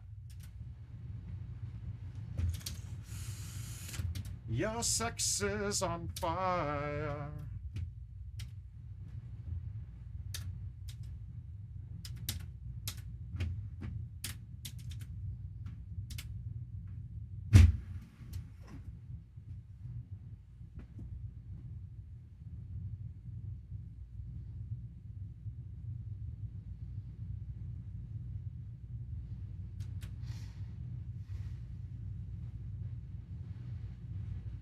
I mean, I can't do it much better than that, guys. I don't know how to... Wow. God, if I was 7 inches, I'd have your wife.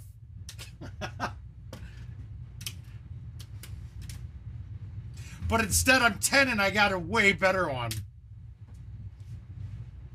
No, just kidding. I'm not gonna keep talking. Wife talk. We're good, not a line here.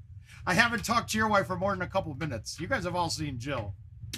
You guys talked to Jill, so she's fair game. All right, what else do we got here? Let's get some Aiden out of the way. All right, so that was Hollywood. We played Easter in Hollywood. Let's get a little bit of Petra back in the mix.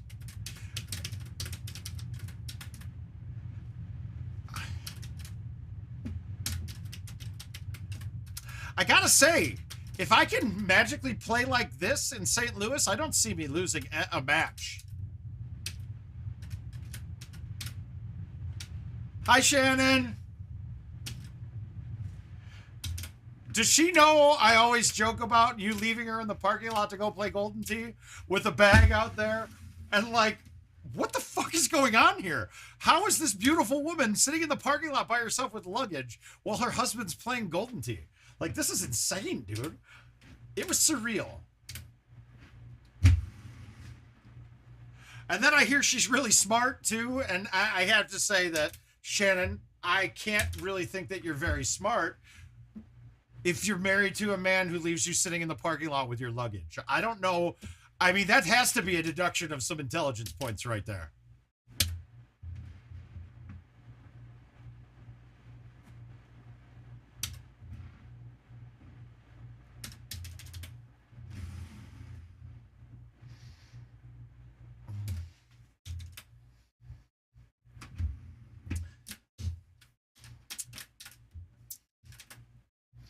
Just so you know, there are men out there that would treat you like the queen that you are, young lady, okay? It's not me. I mean, I'd probably do the same bullshit that he did, but there's somebody out there who will treat you well.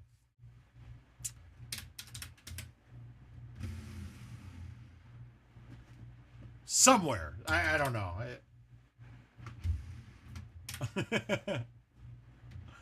Okay, that's very fair. That's very good.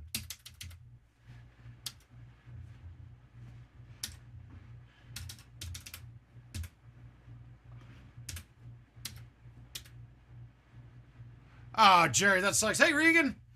Playing away, I hope.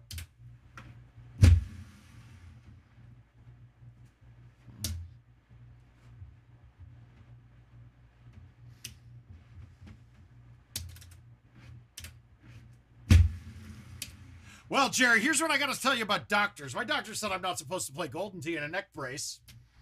Well, guess what? I did it, and I healed perfectly fine. Probably got a third arm growing out of my back right now, though.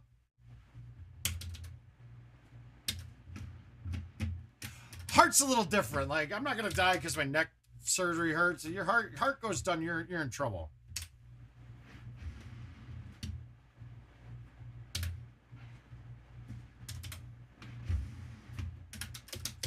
God, I feel like tonight might be showing you guys exactly the perfect way to play these courses.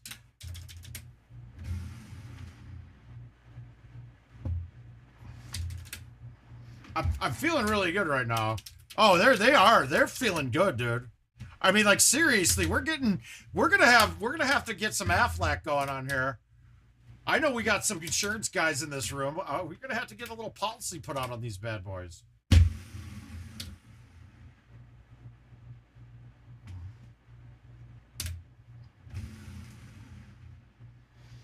That one, see, same speed, but the 8.5 just doesn't go anywhere when you thumb because it's not high enough in the air. It's like most of your distance is when that ball gets to its apex, and since you're thumbing it, it never gets to the apex that we're looking for, so it loses a ton of distance. And it's generally true with all the lower lofted clubs. Like they're down too quick before you can actually get the distance that's coming from them.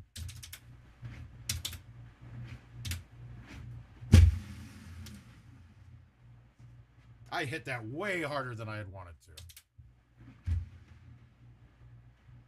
Does not matter, they say.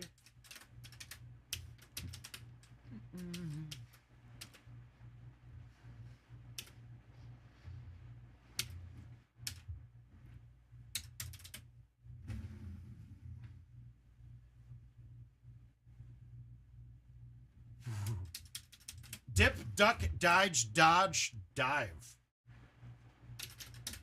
What are the 5 Ds? Dodge, duck, dip, dive, dodge. I think that might be it. It feels right.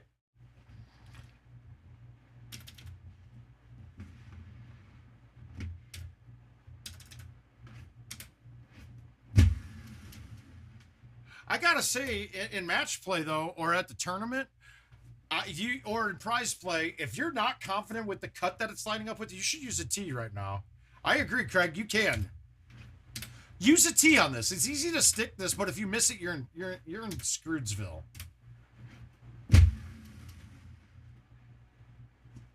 Oh, come on! It does.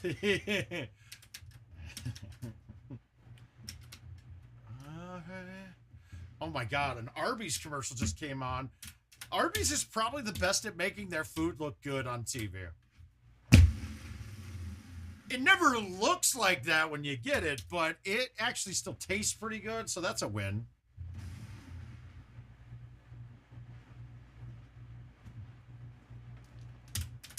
Aiden, I don't know if you're this caliber player yet. I don't know if you can do these things. I feel like Paul Luna right now without the skinny jeans, dude.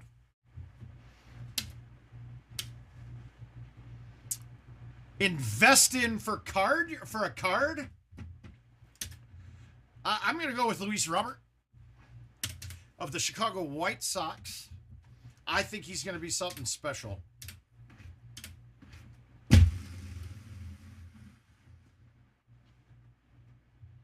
Oh, bad bounce. I'm a big Lou Bob fan, man. I see future Hall of Famer, greatest player to play the game type numbers coming from him as he ages.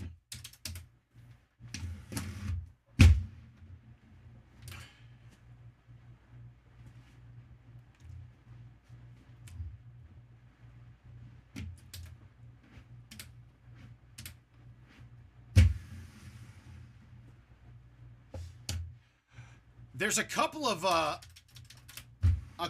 young pitchers I like coming up out of the minors too. Bello is one of them from Boston. I think he's going to be a stud. I'm gonna get his name wrong, but it's a guy from Arizona. I want to say it's Brady Miller. I'd have to go up and look, but he's throwing like 102 as a starter, and that's crazy. So again, we're not sure. We're at the same height. We saw the last one didn't get rolling back at me very much with an 8, so we know this one's going to come back at me with a 12. So let's just go up here. Let's low T this and release it.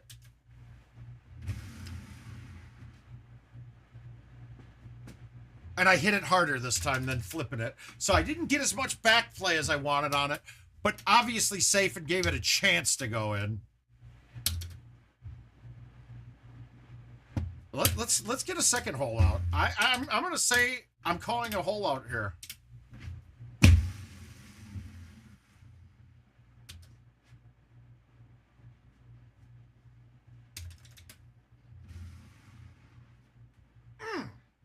Do you guys see that shot? I mean, really, you guys, if you hadn't been going down there and you're seeing the look that you're getting, even with a crosswind of 14, it's a full shot in with any wedge.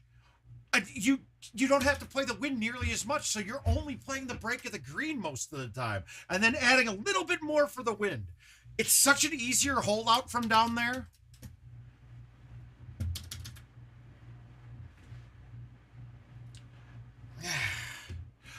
I'm going to high tee this. I don't really want to, but I'm going to high tee it with backspin and just try to plop it down there.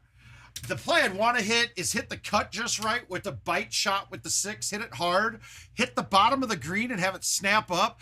But that's just putting too much risk into making it. It's still not even that simple either. I mean, if I would have done that with a medium tee, that ball checks right at the hole. And I yanked a putt. Oh my God, that's the first mistake all night. It happens. I'm still clean though. So again, we're not worried about a crosswind here, but that gap actually got smaller. It's bigger from here.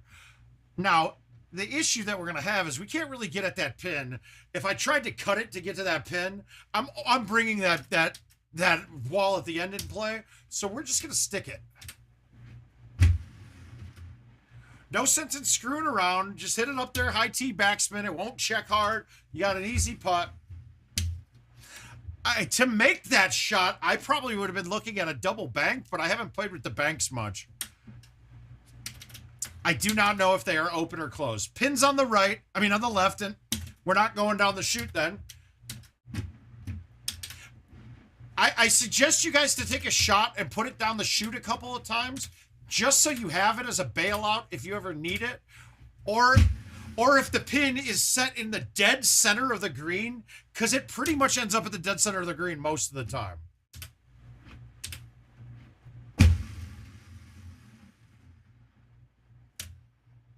I'm going to miss this putt. I know it. No, he did not. He did not. He is still clean. We're on a magical run of cleanness right now, dude. It's because the house is filthy, because I haven't been cleaning and Jill's not here. There's like socks everywhere. Kitchen's clean because I like to cook. But everywhere else, there's trash laying around. I don't know. She's going to beat me when she gets home. I don't know if this is going to be an accepted form of a week for her. Going up and dealing with roughing it out in a cabin for a week, and then coming home and having to clean the house. She going to hurt me. She going to not like that. All right, so we just played Petra. Let's beat up on him on Nirhan. Or Nihan Yoro. What does it say after that? Does anybody know? Anybody? Is that Japanese or Chinese? I don't know. Well, there was a 2-better in there too, Aiden, and a 1-better. Pretty much. It's pretty. I mean, let's be honest. It's been pretty spectacular tonight. All right, 447 pins in the front. Pin in the front. I am absolutely not playing this for a chush. I want to leave a 9 or an 8 iron. I'm saying that far back because I could have a chi wedge, but if I'm hitting a chi wedge in, I'm not getting points. And points are going to matter a lot more. Now, if it's match play and not mattering about points being a tiebreaker, then I'm going to hit it as close as possible and hole out with the G wedge. But now I'm going to hole out with a 9. Nope. Didn't play it right. But notice that speed distance was perfect. I would have gotten points. No, yeah, right there. No, right on under Nihon Yuru, it says something, and it looks like characters.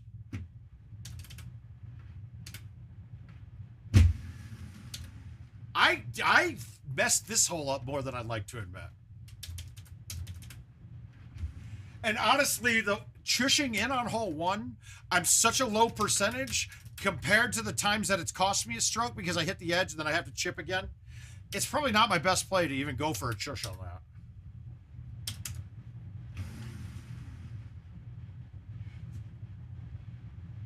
What? Oh.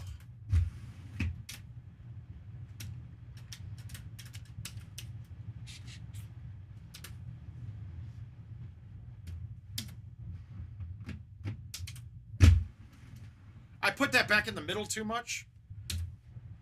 I don't know if I like this. Does the 5 get over everything? It certainly looks like it will.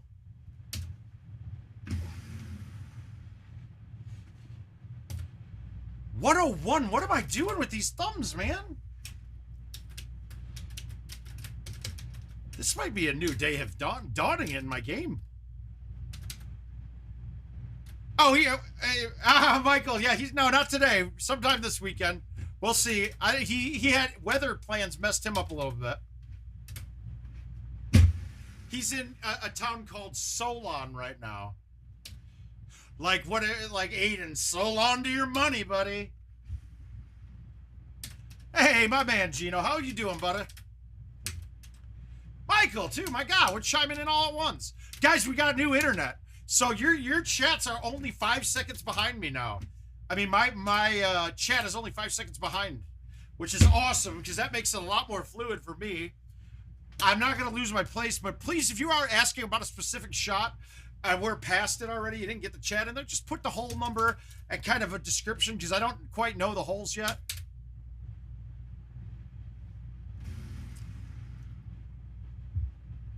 I don't have them all down to a science. Like Mike Kinney asked me a good 5 times about hole 14, and I basically just responded, I don't know what the fuck you're talking about, Mike. I have no idea what hole you're on. I don't know what you're saying. Does anybody think that little doll with the anti-cigarette thing on it, the no smoking thing, should have been a picture of Steve Sobel? I do. I think that would have been awesome. I think that would have been a hell of a funny play. All right, I don't like when the pin's up close here. I mean, I don't like when I'm in the rough where that pin is. I can't attack this. I'm going to hit the 6 solid because I don't want it to hit that wall. You are wet for sure if it does, and I'll take this putt. I'm not worried about it. And then I yanked it. Oh, we are off par. Here he goes. He's got a chance, folks. This is it. That's it. That's 2 misses on shit. The putter's going to be the end of me. But bet. Fixing it right now. Fixing that. This game's a lot easier when you don't have to putt. Oh.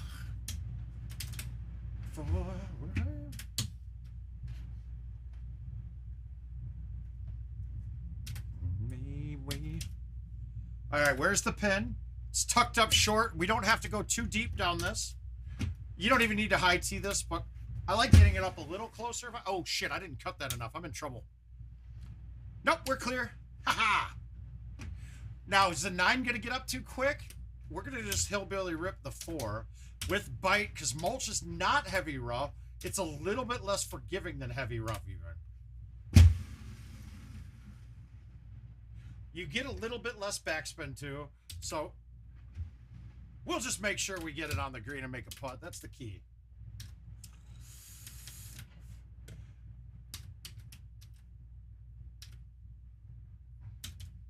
What I want to see, though, is if it's possible on the one with all the bunkers in it, then you got to try to pick a spot to land. I want to see if it's possible to get over it on every setup.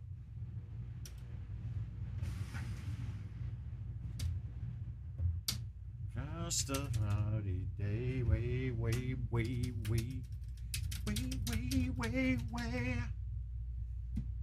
All right, hole out time.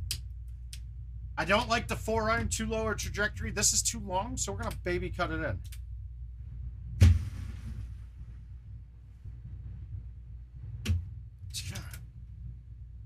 I mean, you get, as much as you guys think that cutting's the challenging part and people hate it, dude, cutting the ball is the best way to control your distance.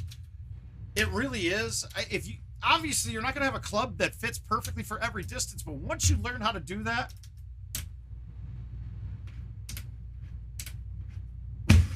once you figure out how to control your distance with not only club selection, but your cutting, you're going to open up a whole world of shots that you didn't even see were there.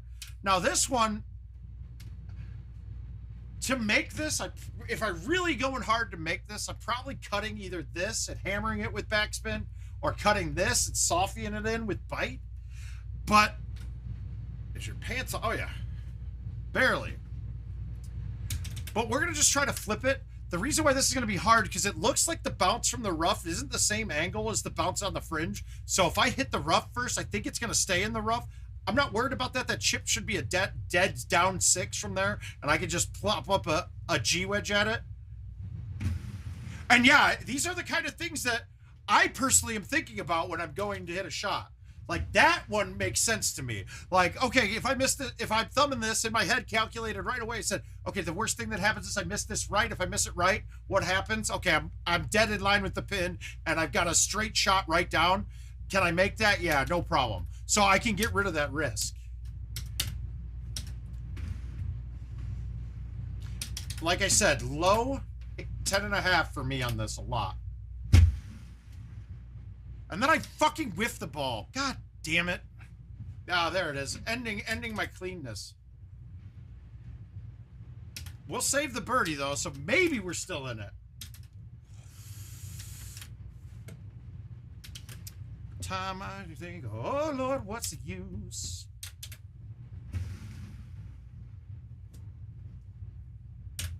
Later life, you lose.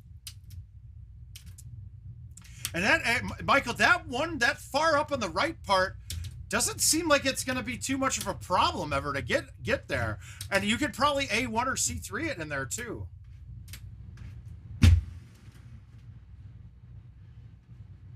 I will say this is a hole I've missed quite a bit. I tried to go with a straight shot, and the 3-wood gets over the first part, and I hit something underneath on that. That might be a different one. All right, so now into 12. We're at the front of the box, dude. I'm just gonna go right over this. Why not? What? I don't see a problem, especially with the pin in the back. That works out, guys. I think that's gonna be the way we play this a lot more. Now, that did come up with a dead in between 2 club shot, though.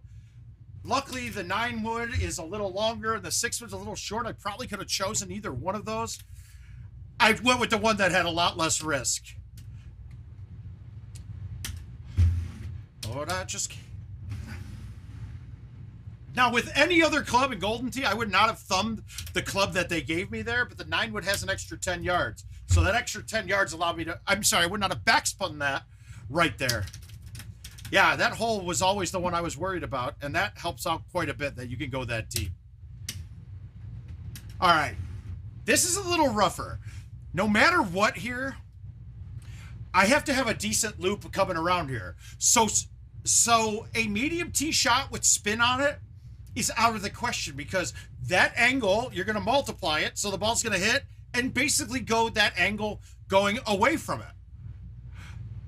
If I do that with any spin, that's not good. Now, could I try to cut this in like this and land just short? Yeah, but the problem is we don't bounce out of sand like we used to. So I'd be hoping to get lucky and hit one of the little patches of rough. So now I'm looking. I hate cutting the 6-wood. So I'm going to baby soft this high tee, and I'm going to bite it, because even though it's a lot less spin, backspin's still going to make the angle more dramatic and take me further right than the bite.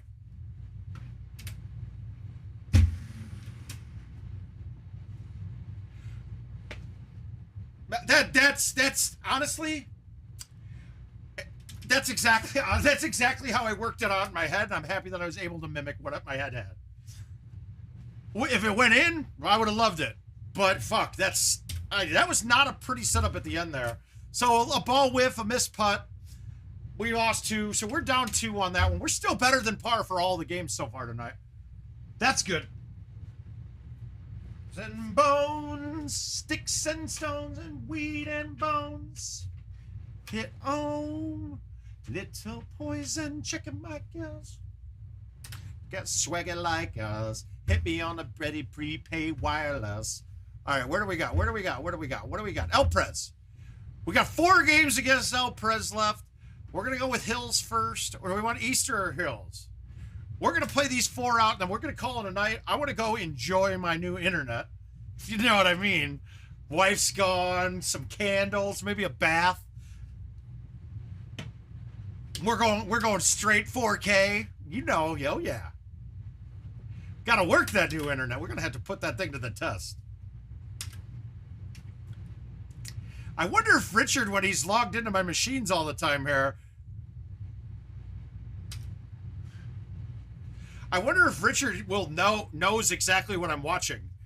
Is he that in depth with this? Is he checking shit like that? Goddamn, dude, that would be kind of fucked up. I'd be God. He might be able to get me in jail. All right, so we're really right. This is a really awkward look. If I hit the A1 perfect from out here, I'm still going to have a lot of rough to go over, but this is the only way I'm going to have a chush. The C3, even if I get it all the way out to get the snap on it, I'm hitting the sand. So we're going to try it from here. And straight, I don't like the distance because it tumbles to the right. We're going to try it from here, but this is what I'm not counting on getting. I'm not counting on getting a good chush for.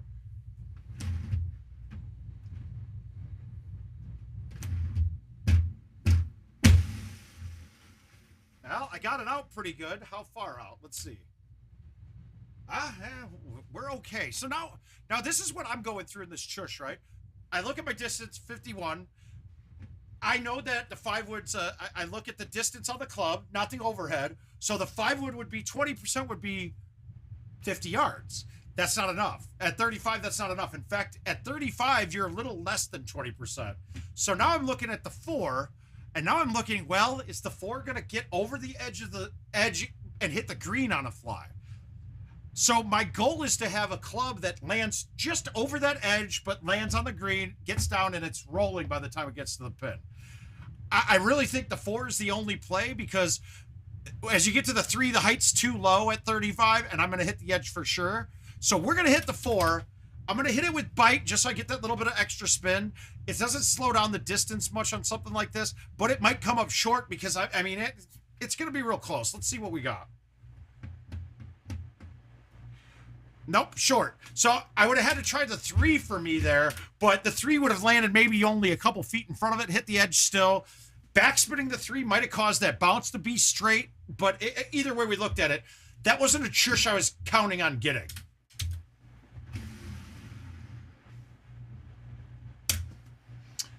And the chush is something that I'm really mathing out a lot. We're mathing the shit out of it. And then you take your math that you've got figured out with it and then adjust it and go, okay, well, I got a piece of rough that this is going to bounce on first. Cool. So that means I'm going to jump up a club on it. And if you guys aren't understanding what I'm going through with the chush, I think a lot of you guys here have heard it before. Hey, Chris, how you doing, bud? I think a lot of you have heard it before, but if you got questions on it, it's a good topic to get into a little bit. It's a topic I wish we didn't have. I don't think the shot should exist. In fact, I'm one of the rare people that thinks that we should get rid of the no pullback shot, but we got Golden Tee history behind us, so we got that's never going to happen.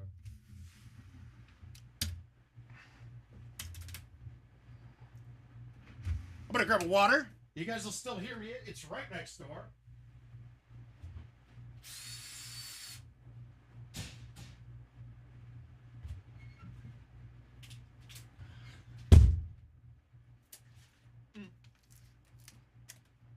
All right, 89, 87. We're pretty much dead straight. A click to the left we want. Now, here's the problem, right? If I wanted to play this club, I would want to move it to the back of the box. But if you look, it's really hard to pull back straight without having that line. So we're gonna change. We're gonna try to find a marker on this. So You try to use an obstacle that's out there. This is how you're finding fulls and stuff too, to try to keep it as straight as possible. Now, I'm just kind of seeing it back and forth here. That looks pretty straight. I want to move it a little bit right because that wind is blowing a little left. And then I'm going to low tee this with backspin.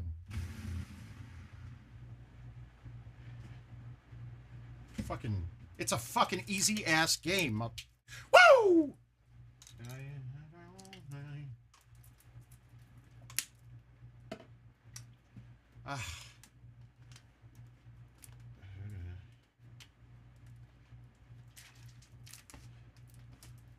And that's another one, too. I don't really care what the distances are on that. All I know is that ball... Yeah, see, but when you're doing that, Michael, it's taking the theory of a shush out of it. Once you start moving that fast, if you start moving the ball that hot, you have a chance that it reads the spray a lot more. In order to miss one left or right at 35 miles per hour, you have to really hit it bad. That's all it is. That's really, you have to hit it. You just have to miss your spot. If I've got it close, it won't, and at the 35 mile per hour speed, if I'm missing the distance, if I'm missing the straight, it won't read it because I'm hitting it at just a barely enough speed. Yeah, lipping out is a problem. It is, because a lot of them, I lipped out that one on hole one of Heather Point a lot in that event a couple weeks back.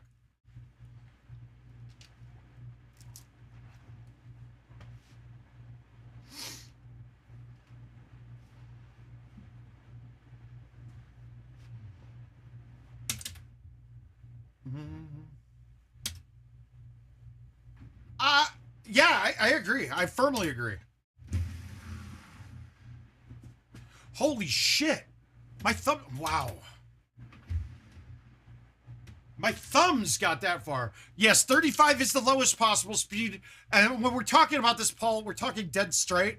Dead straight is going to be the lowest number that's got the highest theoretical to it. And what I mean by that is, if I say the furthest, the hitting it forward without a pullback, the number straight to the 2 is 123. And with a pullback, any pullback, it's 142. But if I aim directionally, those numbers go up in increments a bit. It's like as you go to 1, it's a 1 times, a little bit outside 1.1, 1.2, 1.3 times. But it's still traveling the same distance. It's just a number to make it look better. That's it.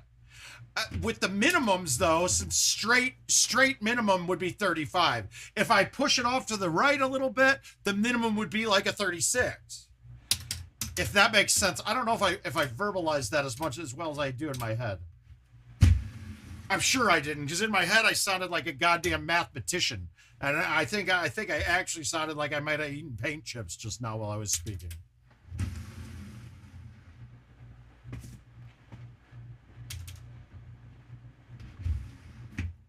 So you have a theoretical minimum distance and a theoretical maximum distance you can hit it. And they're not theoretical, they are there.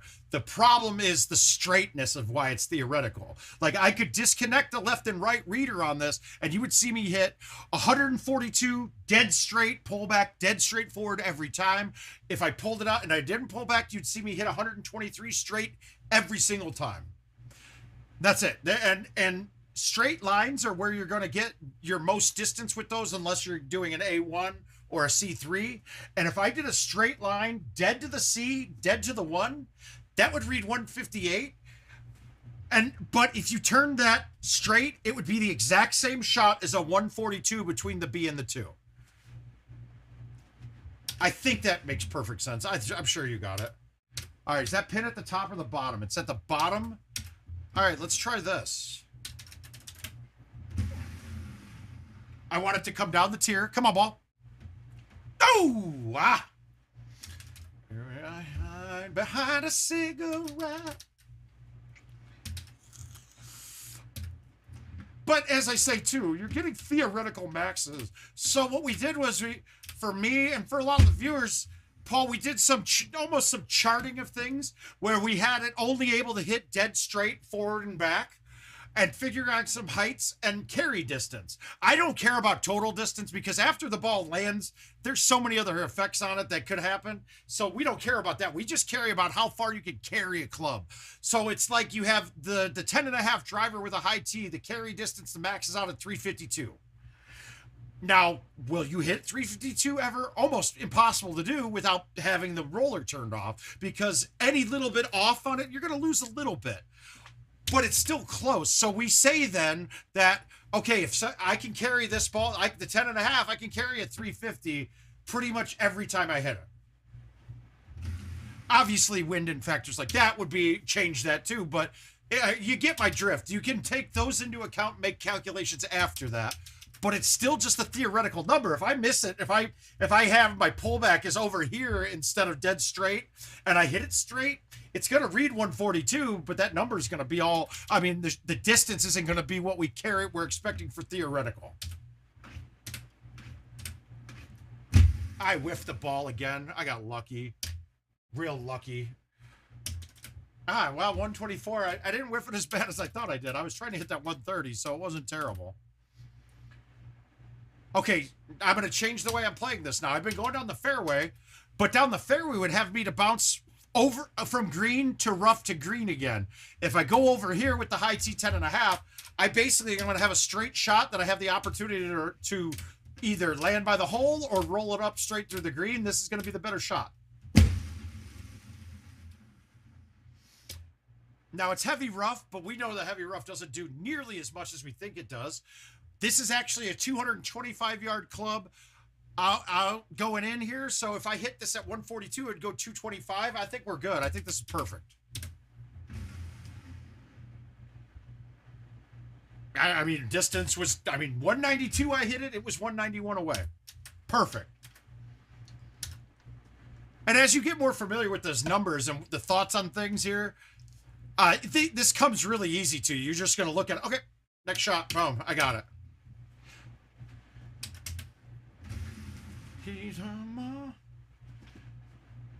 Bulldozer.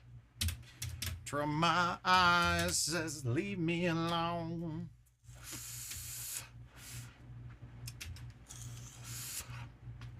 Now, this is the hole that Mike Kinney was talking about with me.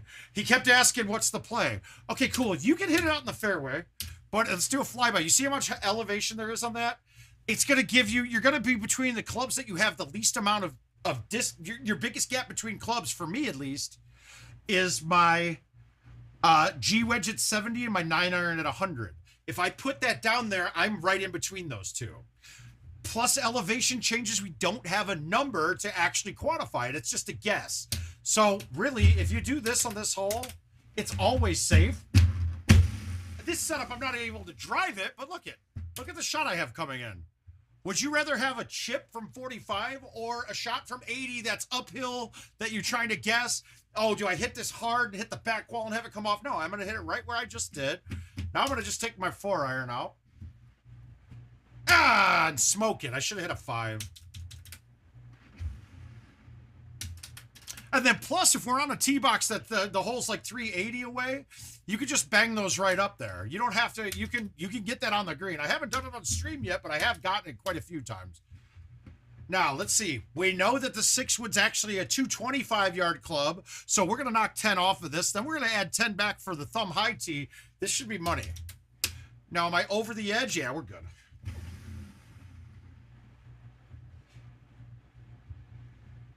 Boom.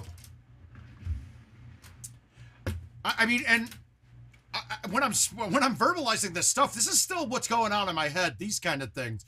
So it just, once you get used to this shit, it's fine. Here, okay, the G wedge plays, okay, if we look back at numbers we charted, at slower speeds, the G wedge does not have as big of a drop off in distance, and that goes true with any of the higher lofted clubs.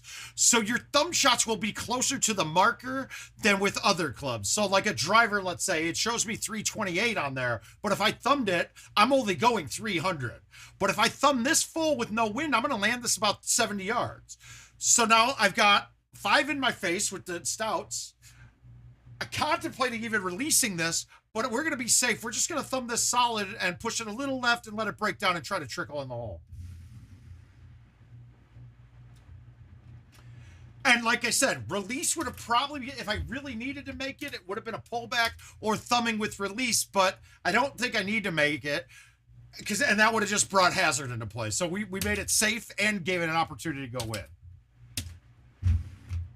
Oh, we're going to have a really good shot at holding out this second shot, I think. I'm rough estimates. But yeah, the number on the club, right, shows that it's a 235-yard club, but it's not a 235-yard club. It's about 10 yards. I'm not going exacts because I'm just going on that. It's just a field club for me. Yeah, guys, this is a really good chance of holing out. I pushed it.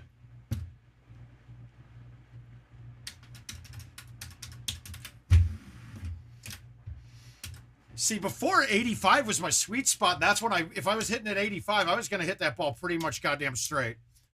All right, let's make it this time. We backspun it last time. We're going to hit it with bite. It's almost the exact same setup. And we're going to hit it pretty full, pretty close to max. And that one I needed backspin because I did hit it max. Wow, that putt came off hot.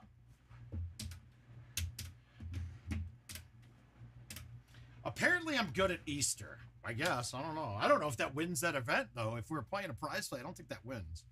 It's just like the 9 wood. For me, the easiest calculation is just to add 10 yards to it. It's pretty accurate. I don't use the 8 wood, but I'd say the 8 wood is adding 5 yards to it.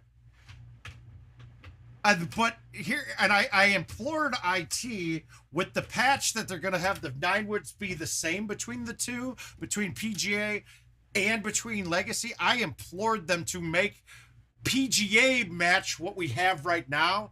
And I used math on them. And I said, look, guys, how many more people are playing Legacy right now than PGA? How many bags have been made? So you're going to force change something that causes a ton of people to change their bags on Legacy rather than changing something that's a little bit newer and has less out there on.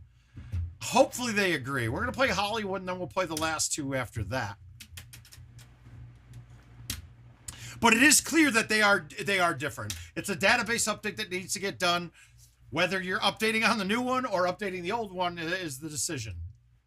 I have no doubt they're going to update it, that the clubs on Legacy match the ones on PGA.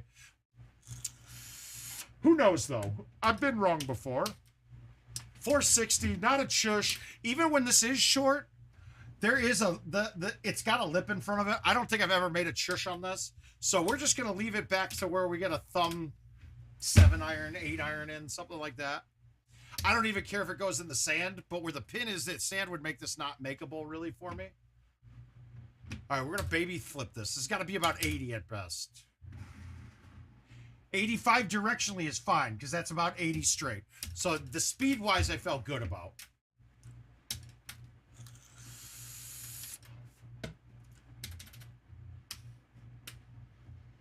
All right, you could hit this with no high tee, but I want to kind of trickle this at the hole from up above it. And hitting it above the hole and letting it go at it like that would have been really hard if I didn't high tee it because I would have had him hit it really firm. Now, I didn't look at the fringe there because I watched the ball roll into the fringe and it didn't make any dramatic moves. So I kind of figured that my putt won't do any dramatic moves coming back. Obviously, it would be a little softer coming back, so it might make some. But on a putt that's short, if I hit it in the center of the cup, we're fine.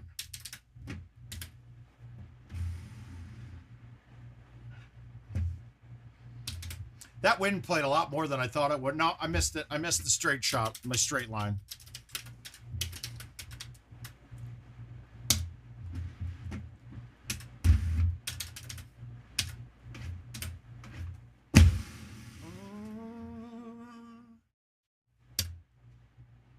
Oh, look at that. We got a clean look coming in.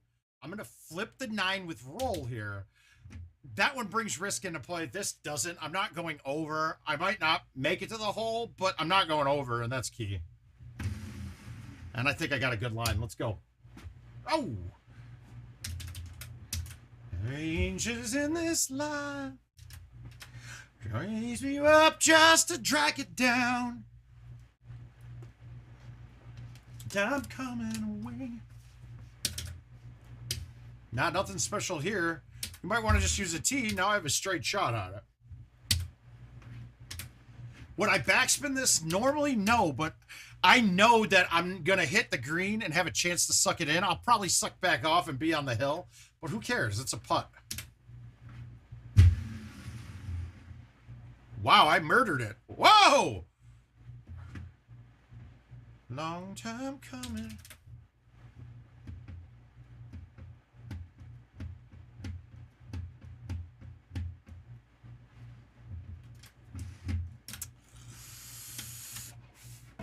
And your coat of armor.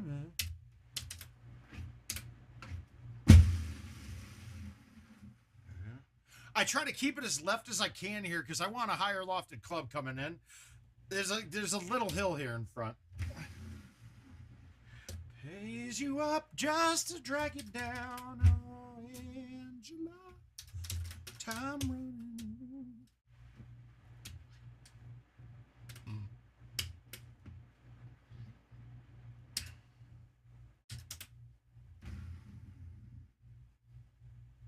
I sprayed it left. If I hit that dead straight from that line, it's going in. That also goes into what I was telling you about the lower lofted clubs.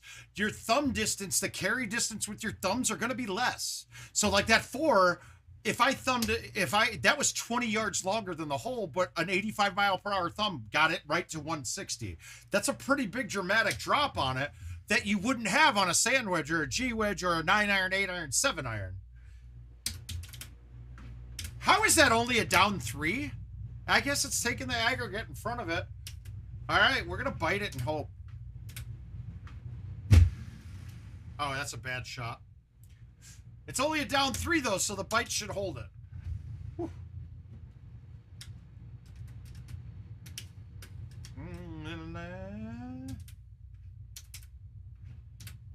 Can you high tee this? Yeah, you can high tee it, but watch where it ends up. There's no difference. Like, what's the point of wasting a tee there if you're playing on a commercial machine? I think IT and the vendors are going to hate me for telling you guys not to use tees as much.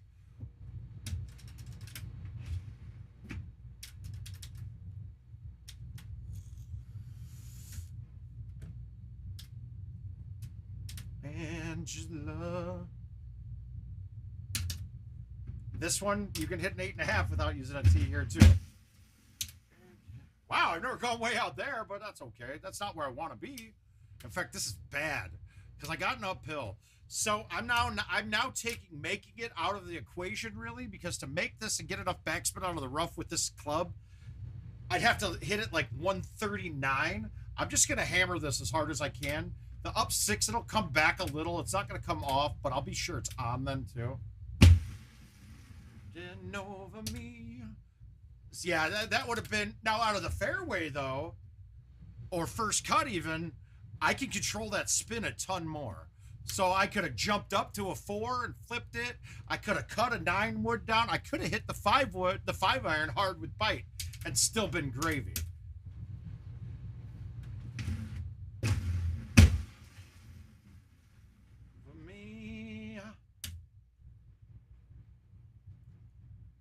Center line. God damn it. I didn't get it left.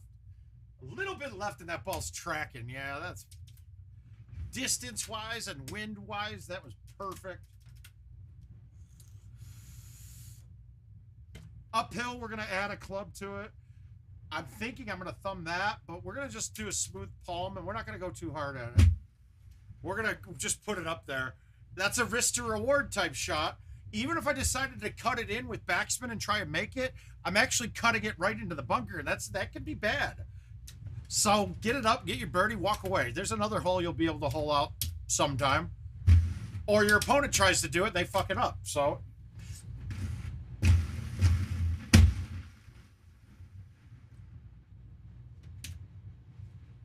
no, now it's like this. We got a really good hole out opportunity here.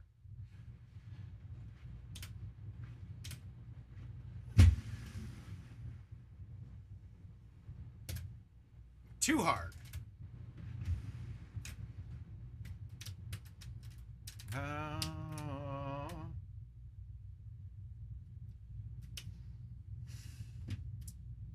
All right, so I'm going to do a flyby just so we see that there's a cliff on the right. It's not off. By the overhead, it kind of looks like it would be falling off to the right. I'm going to hit this. I'm going to smoothly cut it back in and hit it soft.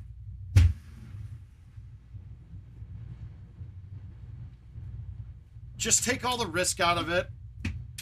Be safe. Give it a chance to go in, but also no chance of screwing it up. Pin's on the left. I don't like the pin there because I feel like I have a chance of going off the edge. So we're going to just high tee this and go straight. Well, Caesar, it can, yeah. The pullback itself and the speed that you hit it will add height. So my thumbs just aren't going to be high enough. You see, there's no risk there. That tree really isn't there. So that's 6 wood straight. Even the 5 works there too. But there's a lot to it. Like, I mean, backspin and bite add more height. A pullback will add height, or at least give you height quicker. I don't know if it actually, I do. It is still, it's still more height in general too. But compared, like if I pull back and hit a ball 100, or I thumb it 100, I think those shots are identical, to be honest with you. Oh, why am I backspinning? This one you got to be a little bit cognizant of where the pin is, because you don't want to put yourself between a 9 and a 6 wood or an 8 and a 6 wood, and that pin's up top. Luckily, I know when I hit this, it's going to leave me a little bit longer than the 9 wood, so I can just thumb the 9 with backspin, hit the rough first, kick green, and stop. And that's what I'm thinking here. Or if I go closer, a 4-iron thumb will bounce up there too and won't go to the bottom. It's going to be not going to be a 6 coming in.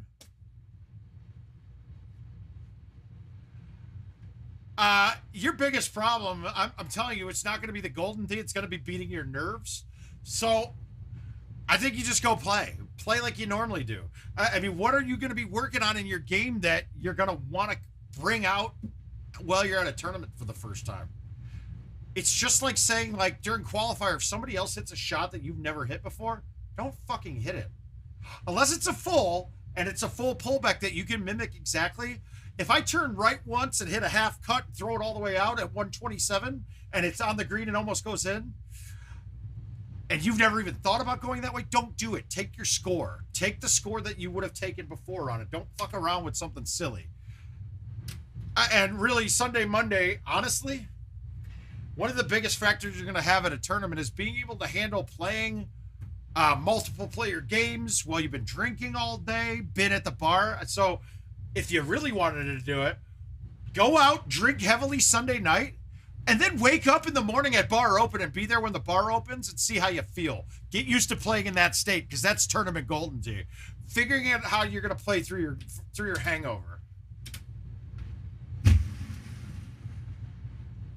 Even the comatose. That's probably going to be your best thing about playing before. You're going to consume libations. Pins up top. I'm going to make this. I think this goes in.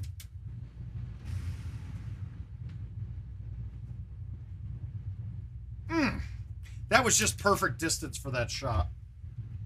My hands up in the air. Oh, easy, Mark. You used to. Now you just get yeast infections, dude. You don't drink anything with yeast in it. You just get yeast infections. This shot looks like it's uphill because of the hill in front of us, but it's not. I know that my thumb high tee is very similar. I want it to slow down with backspin, but if I hit the screen with backspin with no high tee, it's checking back in the water. So I'd hit bite then, and even still the speed that I'm hitting it, it's going to make it check more. I'm going to just thumb this with backspin a little bit left. I'm aiming at the right corner of the green. If the wind plays more than I think, great, I'm still on. But if it plays less, I'm still on too.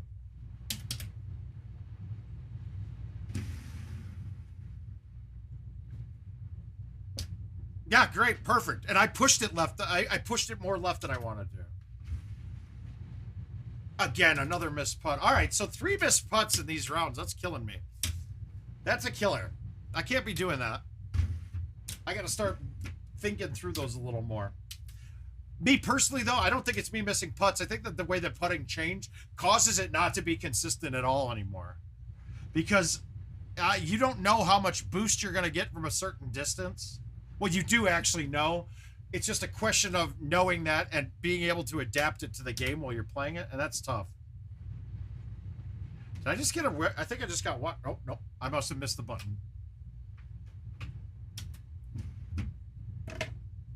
We're only salvage team.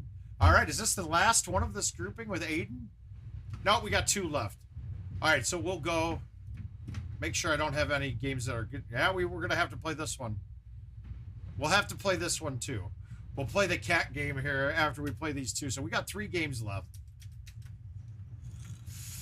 All right, Nihon is my least consistent course, so I want to see how we do here.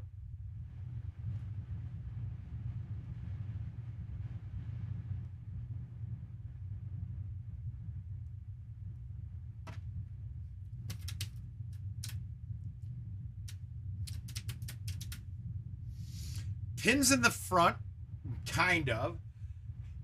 All right, so here what I'm going to do is I want to make, if I'm trying to chush this in, I want to make the green be the longest part possible. So if I had the telestrator up, it's going to be this angle coming in, but up in the rough. So we want to go here, move it all the way here.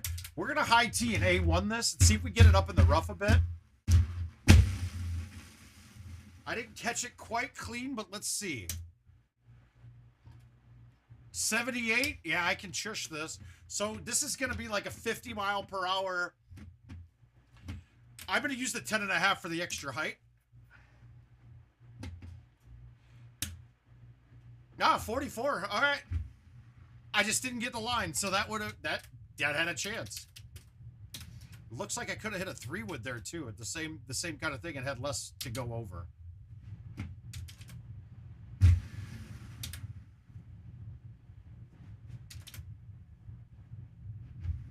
But you see, though, I mean, that motion to get more juice on it, I'm losing control a little bit.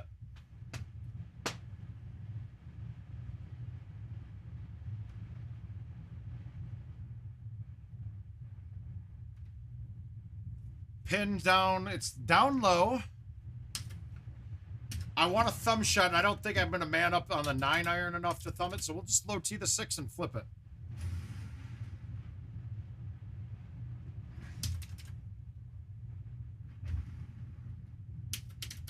Down, breaking down. What's the time? Ooh. Oh, wow, 10:30. Giddy up.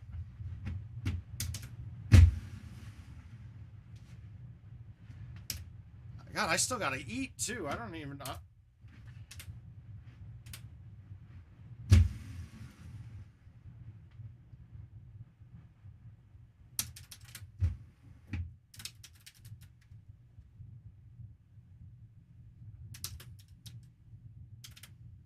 All right, pins up close. I haven't tried to hit this with no high T yet. We're going to try it right now. I'm going to get in. I'm going to lay into this a little bit, I think. Holy shit, why did that go further than my high T normally does? Whew. Well, that's good, Ben. That's great, man. I mean, but it's more... That was one of my biggest problems. Look, I bought into the tournament lifestyle quite a bit. I mean, so it was up until 6 in the morning partying with everybody. And it was always a struggle the first couple rounds the next day. And then, especially if you start moving further into the tournament, it's not the hangover. It's now the dehydrated part where I feel like absolute shit. So now I'm pounding Red Bulls to try to catch up or popping Adderall like they're Pez. Then I find that my thumbs don't work anymore because they're jittering and one has got way more control than the other. So I have to take part of my game out. I've been pretty good the last couple tournaments, though.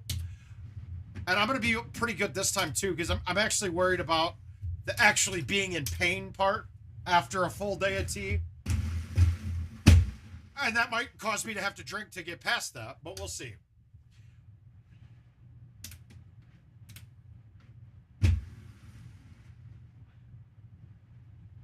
I am.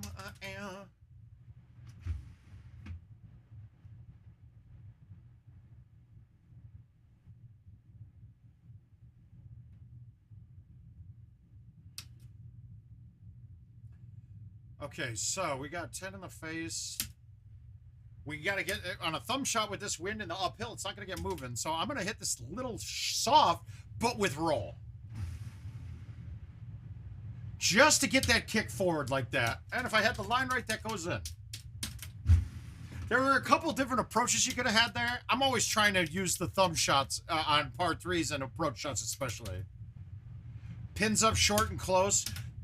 We're just going to hit this again.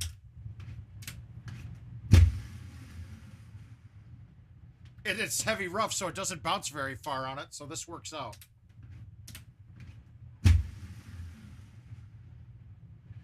Got it, got it, got it, got it. Got it, if you got it, got it, got it going on. Got it going on. Got it going on. All right, we're going to pull it back and hit it because I need a little bit. I need this to get past the hole if I want it to go in. And my thumb shot just wouldn't have been past enough. But be careful. I had to be careful there, though, because if I overhit that or hit it to the top end of the spectrum that I'm at and happen to catch a perfect 180, that ball would have been in trouble.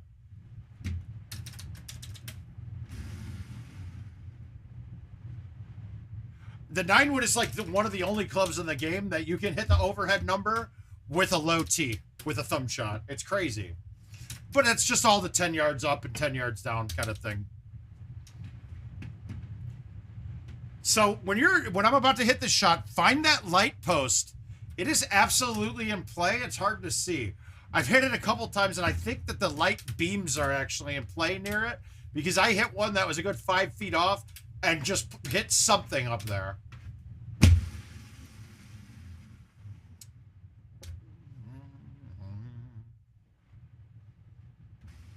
Got it going on. Oh my God. Becky, look at his shot. It's so big.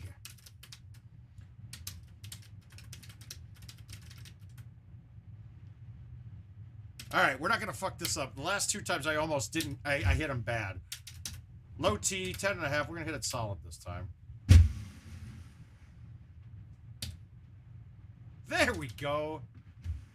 Ah, very choice shot. You can go with a medium tee shot too, but I'd rather kind of take everything out of play. The trees are in play. Low tee makes them almost not. Tub, why did I go to sex club? Watching freaky people getting it on. Nervous, anything, I'm restless. All right, pins on the left, so my theory is you're going to cut into it so the ball will break back over. The problem is that 14 in my face, we're going to cut the 10.5. We know the 10.5 is going to cut a little bit more, so you got to be cognizant of this. Like the 3 and the 4 are basically the same when you're hitting it. You cut it the same way every time, but it's rare to hit the 10.5, so we're going to be careful with it. I wasn't careful. I was careful. All right, good. All the time, on my mind. All right, let's see if our play works. I don't think I can clear it now. But, God, if I go down the middle, I can clear it. Is there a drop-off into the water, though, there? Yeah, there is. Okay, so where else is there a spot that we can hit that we don't have to murder it over?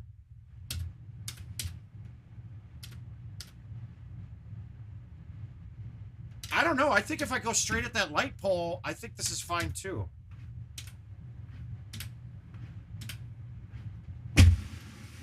And I did not... Yeah, I missed the ball. I want to hit that way right. One in the bunker on the left. Well, I'm in deep shit here, to be quite frank. This might even hit. All right, we'll save this. We're going to hold this out instead. Wait, you put it in the bunker on purpose? Oh, if it's long enough, yeah, and especially since the bunkers don't roll through.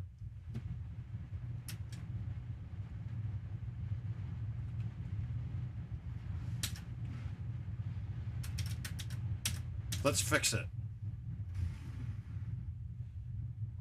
He did. Ooh, playing on my own again. To calm my pain. Ooh.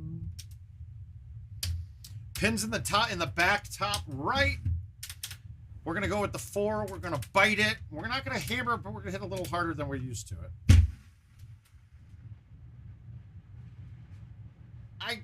I'm happy with that. I gotta say, I'm pleasantly surprised with the result. All the time. God damn it, if I don't miss that last one, that's a 30. God. And not a cheap Chushin 130.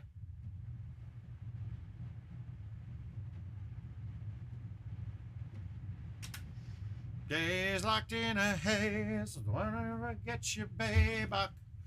I think, Aiden, that sending me cycles like this is gonna, I think that tonight's performance is gonna stop this from happening. Ooh. Uh-oh.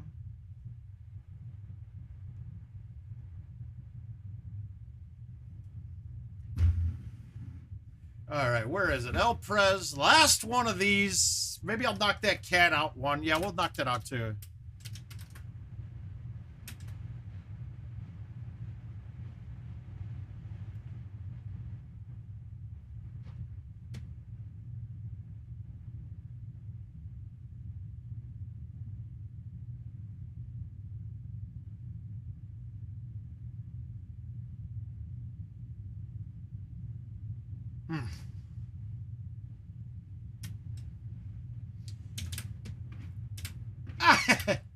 I think you're fine, dude. You could just ship weekend. I'll send you all the invite money back, and you just send me a bottle of Stags. We'll call it a day. All right, this is a little awkward. If I don't think a thumb shot's the play here. I'm gonna try to plop it down with a 5.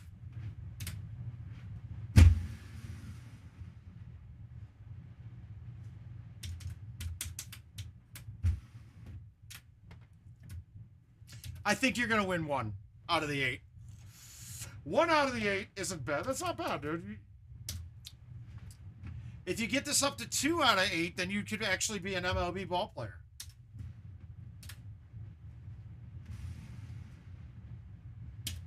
Who knows, man? Maybe these were just really easy looks. I feel very good about the performances, but I don't know. Maybe you're going to go like, wow, no wonder you hold out. These shots were simple. And I'll be like, God damn him. I missed that, did I? No, he didn't. He got it. Oh, now that's bullshit. That's dead straight, and that bounced. Look at the bounce on this. This bounced like there was a break. Straight lines in the hole, but it bounces right. Yeah. Oh, I thought I canned that.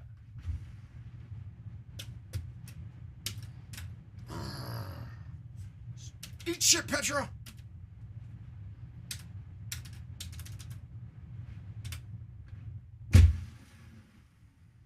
This is what happens to me a lot. Fuck you. These are this is part of the, I'm not a big fan of Petra. I think it's the hokiest course that we've seen in quite some time.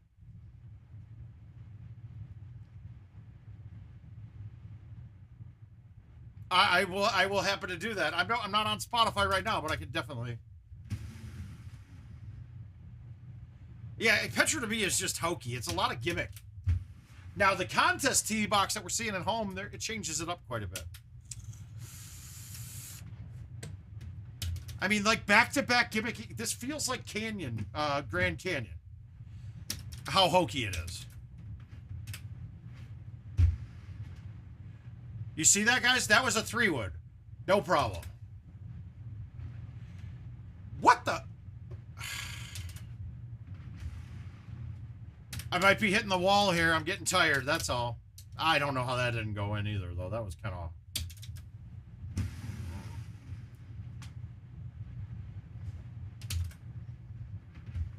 So back to your point, Ben, like, I mean, even just this streaming for, I mean, we've been going for a couple hours only. What did we start at 8? It's 10:40. We've only, it is a little bit more taxing streaming and playing, talking through everything than if I'm just got the headphones on or just playing matches.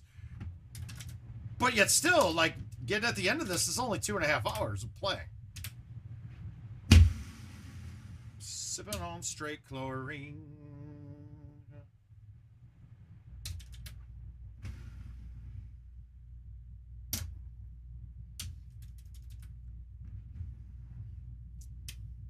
And honestly, I can't tell what's more tiring than. But at a tournament, you're sitting down for a little bit in between matches. You got some more time to maybe regain your head space again. Here, I can't. I just got to keep firing. It's why I love having guests here, because I can walk away and somebody's still on here talking. Unless it's Neil, that guy don't know how to say shit. All right, baby thumb. I'm flipping this.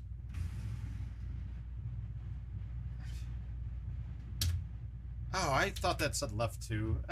Wait, it did, didn't it? Stripping on straight chlorine. I'm curious, has anyone gone anywhere else on this hole? There's nowhere else you can even think of going. But then this is another one. This feels gimmicky to me. Why wouldn't they just put fairway around here rather than a surface that looks like rough, but it bounces like stone and plays like fairway? That seems gimmicky and hokey to me. Like, that doesn't look good either. That ball like rolls through that like it's a flat surface, but it's actually heavy rough. What is that? I don't know. These are the little things that I want a refined game, and I hope we get there.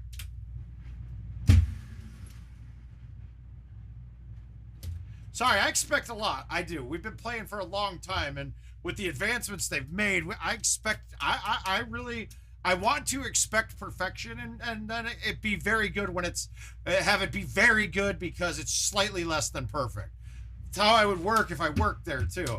I can't imagine that the art team sees this after the fact and it's like, oh, that's what we wanted. That's what we designed. We wanted it like that. Like, that would make me mad if that's how my work looked in the end. I don't know. I don't know about anybody else. And if they're not playing the game to see that and to know that that work is shit, that's a problem in itself. All right, pins up close. We don't technically have to go in over anything. Can we make this can we make this go in with a cut 5 wood? It's 13 wind. I don't even really have to cut it. All right, we're going to hillbilly rip the 6 straight and see if this goes in. No, it's not even the design, Caesar. I'm questioning the attention to details. And if we're missing such great big things that we can see right away when we first start, what behind the scenes stuff the details aren't paid attention to? And I mean, not saying that this is true, but are they that fine with my credit card information? You know, that those kind of details are. I don't want them to. I know they are, but I don't want somebody who's new to the game seeing this shit and then going, well, God, they put this out there with this being looking like this. What is that? I mean, the mentality of a new player, I don't want them to feel like they're questioning everything about it.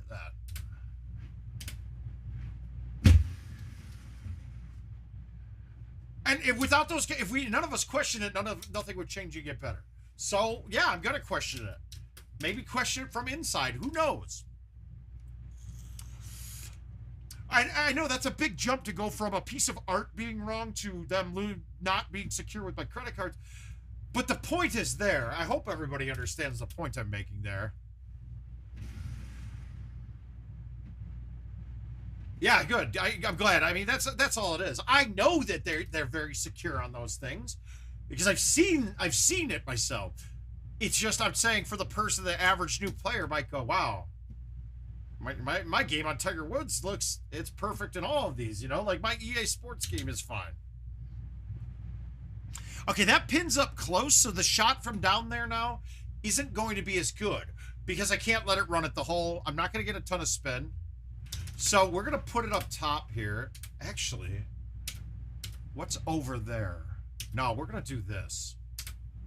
I haven't done this yet, but my shot's more level from here, surprisingly enough.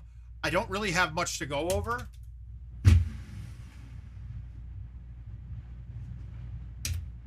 I think that's easier than a 9-iron.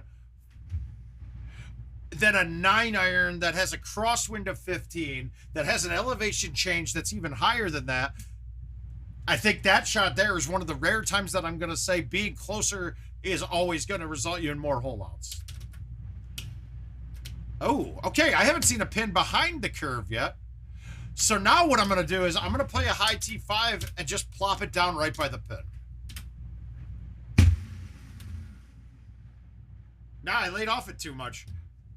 Did I not high T it? Because that thing didn't move when it landed.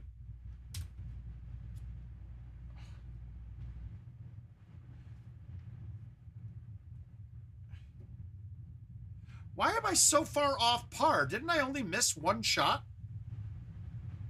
Oh, no, I missed 2 on the front. That's right. I missed the chip, too.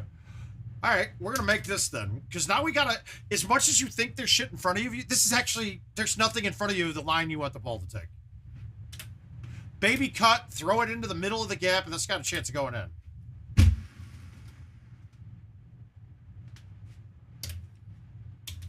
So remember, you got to do, I don't know, if anybody's seen, is it Legend of Bagger Vance? Or is it the one with Shia LaBeouf, whatever, the greatest game ever played, where he gets that tunnel vision, right? And you see all the obstacles go away. Do that on GoldenTeeTV, because a lot of the fucking shit that you're looking at here doesn't technically exist for you. Let's give Aiden a shot. Let's try the shoot so we get a chance to see it.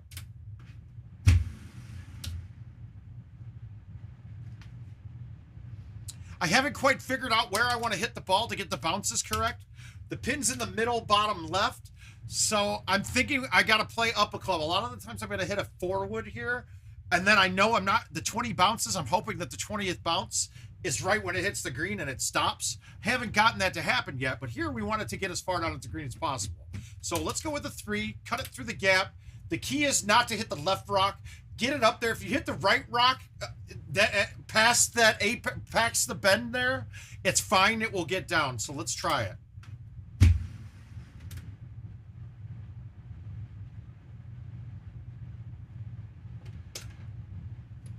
I haven't ever hit the sand like that before either, but that works. All right, cat and then done. Cat and then done. It sure has been a pleasure having all you lovely folks with us this evening, though. We got to make fun of people. We got to play some good GoldenTeeTV. We got to hurt Ben in, and we hurt Ben's pocket a little bit. I think we're going to hurt Aiden's pocket a little bit. It's for the good of the group, man. They're here for the love of the game, and that's all there is to it. Oh, my God.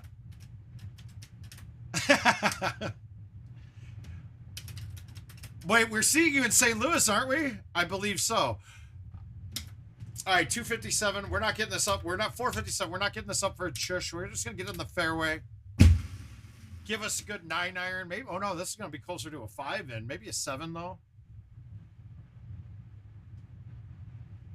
Let's roll the 7. At 78 wasn't what I was going for, but it works. I was looking for more like 82, 83. I don't ever want to hit the ball less than 80. There's a point in there under your 80 miles per hour where it's not at all linear with your miles per hour and the distance it goes. It's like under 75, you get nothing. It's like fucking with a piece of spaghetti that's been cooked. Not gonna happen. This is a chush. We're gonna knock this up for a chush. I want to get it up as far as possible, even in the rough, because, all right, the distance-wise is telling me this would be a 5 or a 4. The 5 is going to be kind of close. I got to get it a little hotter coming in. But because there's that piece of, because I'm going to hit the sand if I hit the 4, I'm actually going to hit this and try to get it to basically one hop in.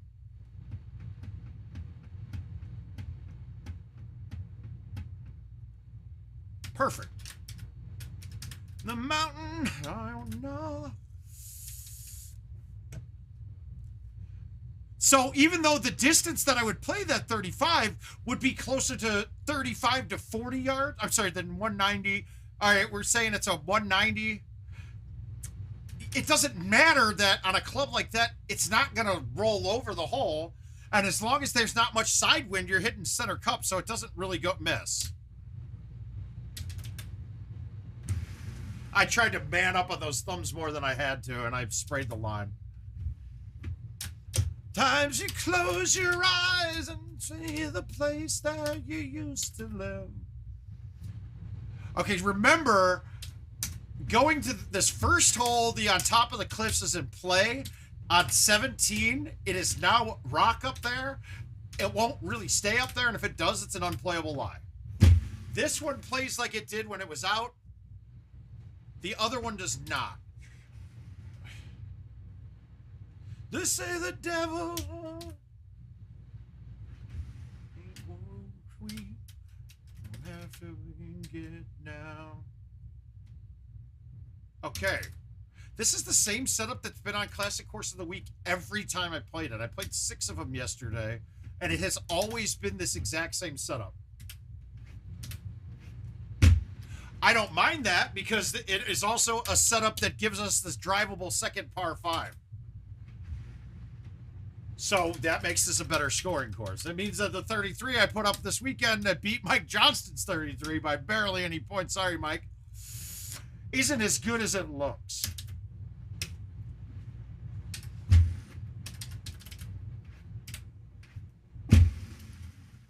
Away in this hour now. He doesn't look a thing like Jesus, but he talks like a gentleman. Yeah, this is exactly the same setup every time. There's something wrong with their choosing right now, and they're working on it. I think they know it. Rip Hillbilly. Not 100%. It's in the plans, but yeah, that it would really just determine if there's something with the new job that causes me not to go right now, Caesar. But yeah, that looking like 100% likely to me.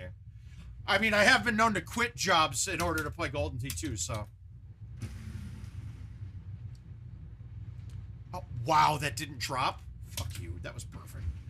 See, I like to go with low tee releases because now I don't have to worry about the play on the green as much. I can basically play it like a putt then because it's not getting weird bounces because of the trajectory the ball hits the green. That's it. That's the reason for that. Low tee, you could take break out of it. The low tee release, you can take a lot of the break out of it, and you get a lot more forgiving bounces. That's really it.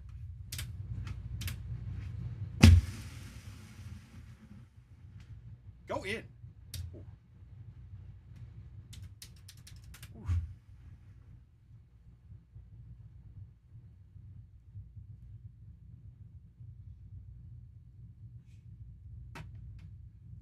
So, do you guys notice that it was the quality of the video tonight and everything? It seems like it's running smoother than it's ever run. Are you guys seeing that too? And if so, I'm happy. And if not, why are you wrong?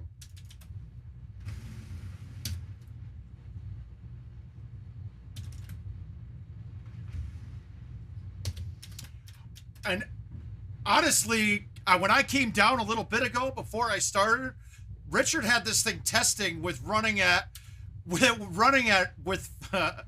a setting of 25 megabits per second upload. Megabytes per second, right? Megabytes, sorry. And it looked like it was running clean, so I think we could do a lot more with it. I think you're right. I believe it is the 3rd week of August.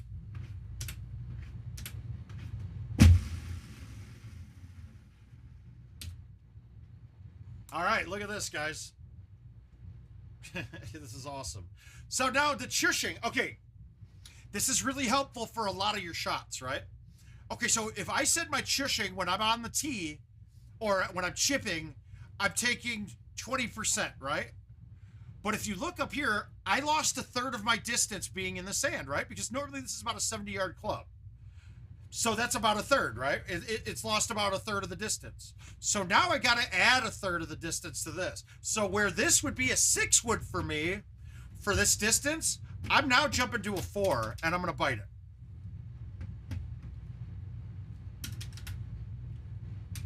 Guys, it's simple. It's all math on those.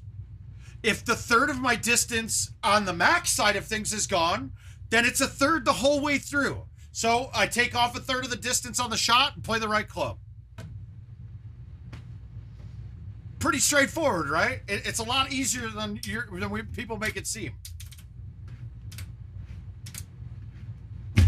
Now, that's not true on every single surface, but it is true on your majors. Your sand really is that one. You can't use that out of like mud and heavy rough. Heavy rough is giving you the wrong knockoff of distance. But if you compare the heavy rough being, just saying a little bit. No, it's not talent, Caesar. That's just math. That's just doing the readings on thing. Okay, if you suck at math, then fuck, I don't know. Then you're going to need a playbook, a little charting of things. Between two T's, Chad Fisher, C, whatever. Which one is he? All right, we're going to try to make this, but goofily.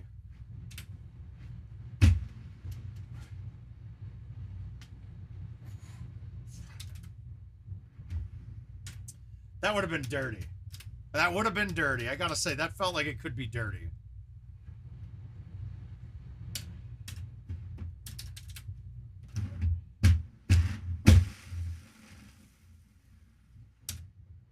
Yeah, what do you do with the not having math? Then you just got to memorize. You just memorize everything.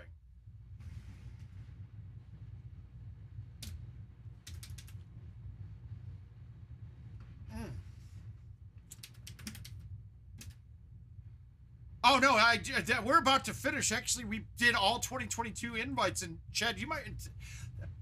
We played pretty special. There was a lot of specialties going on tonight. There was a lot of good special going.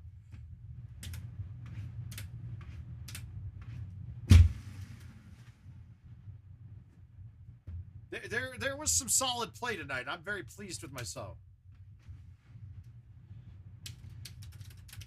I mean, the erection that I'm going to have when this ends isn't just because of the porn. Put it that way. We're going to leave it like that. I think Jill's tuning in now, too. Sorry, Jill. I mean, like, I might not even use porn tonight. I might just watch myself playing GoldenTeeTV and use that instead. It was pretty good. No best rounds of all time type good, but some money shots in here. All right, dude, when I was hitting that, my TV flashed like a strobe in the background, and I almost went blind on that. All right, so you can't go up top anymore. So if you used to do that, don't do that now. You're not in it.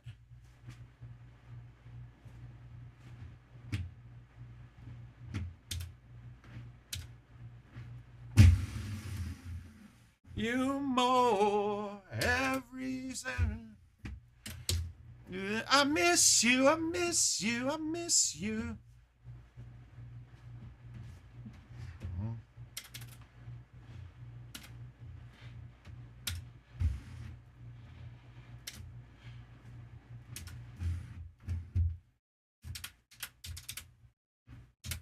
Hang on, Caesar. Let me ace this and get to 34.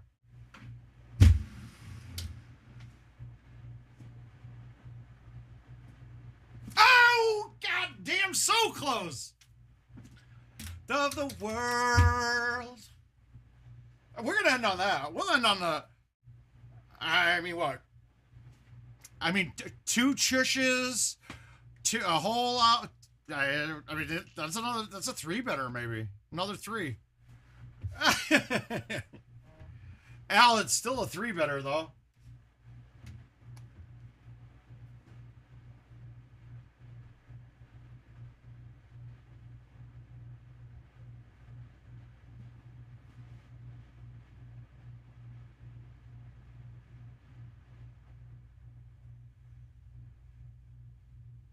All right, gentlemen, though. Well, that's two. That's my last two rounds on that course were 33s. So we got it. But we're calling it a night. Algiz, you jumped in too late, my man. I love you guys. This has been a pleasure. Get some questions going. I need to talk more, not about me. I want to talk about the questions here. But we will see you guys on Friday. Actually, no, we won't. I'm driving to Minnesota, so we will not. Oh, no. We might see me on Friday afternoon. I'll keep you guys posted, word of mouth stuff. Make sure to take a look at the raffle on the word of mouth page too. Guys, get one of these 2 machines from me, man. We're getting close to full. As soon as we fill it, we're going to get Jill to do a drawing. I'm going to send the list of people to one of you to randomize the order of it so that I don't know who's what numbers, and neither does Jill. I don't want anyone to think anybody's is cheating to get somebody to win. Hopefully you don't, but hey, let's make sure. Let's make it double blind. Word of mouth is out. Good night, everybody.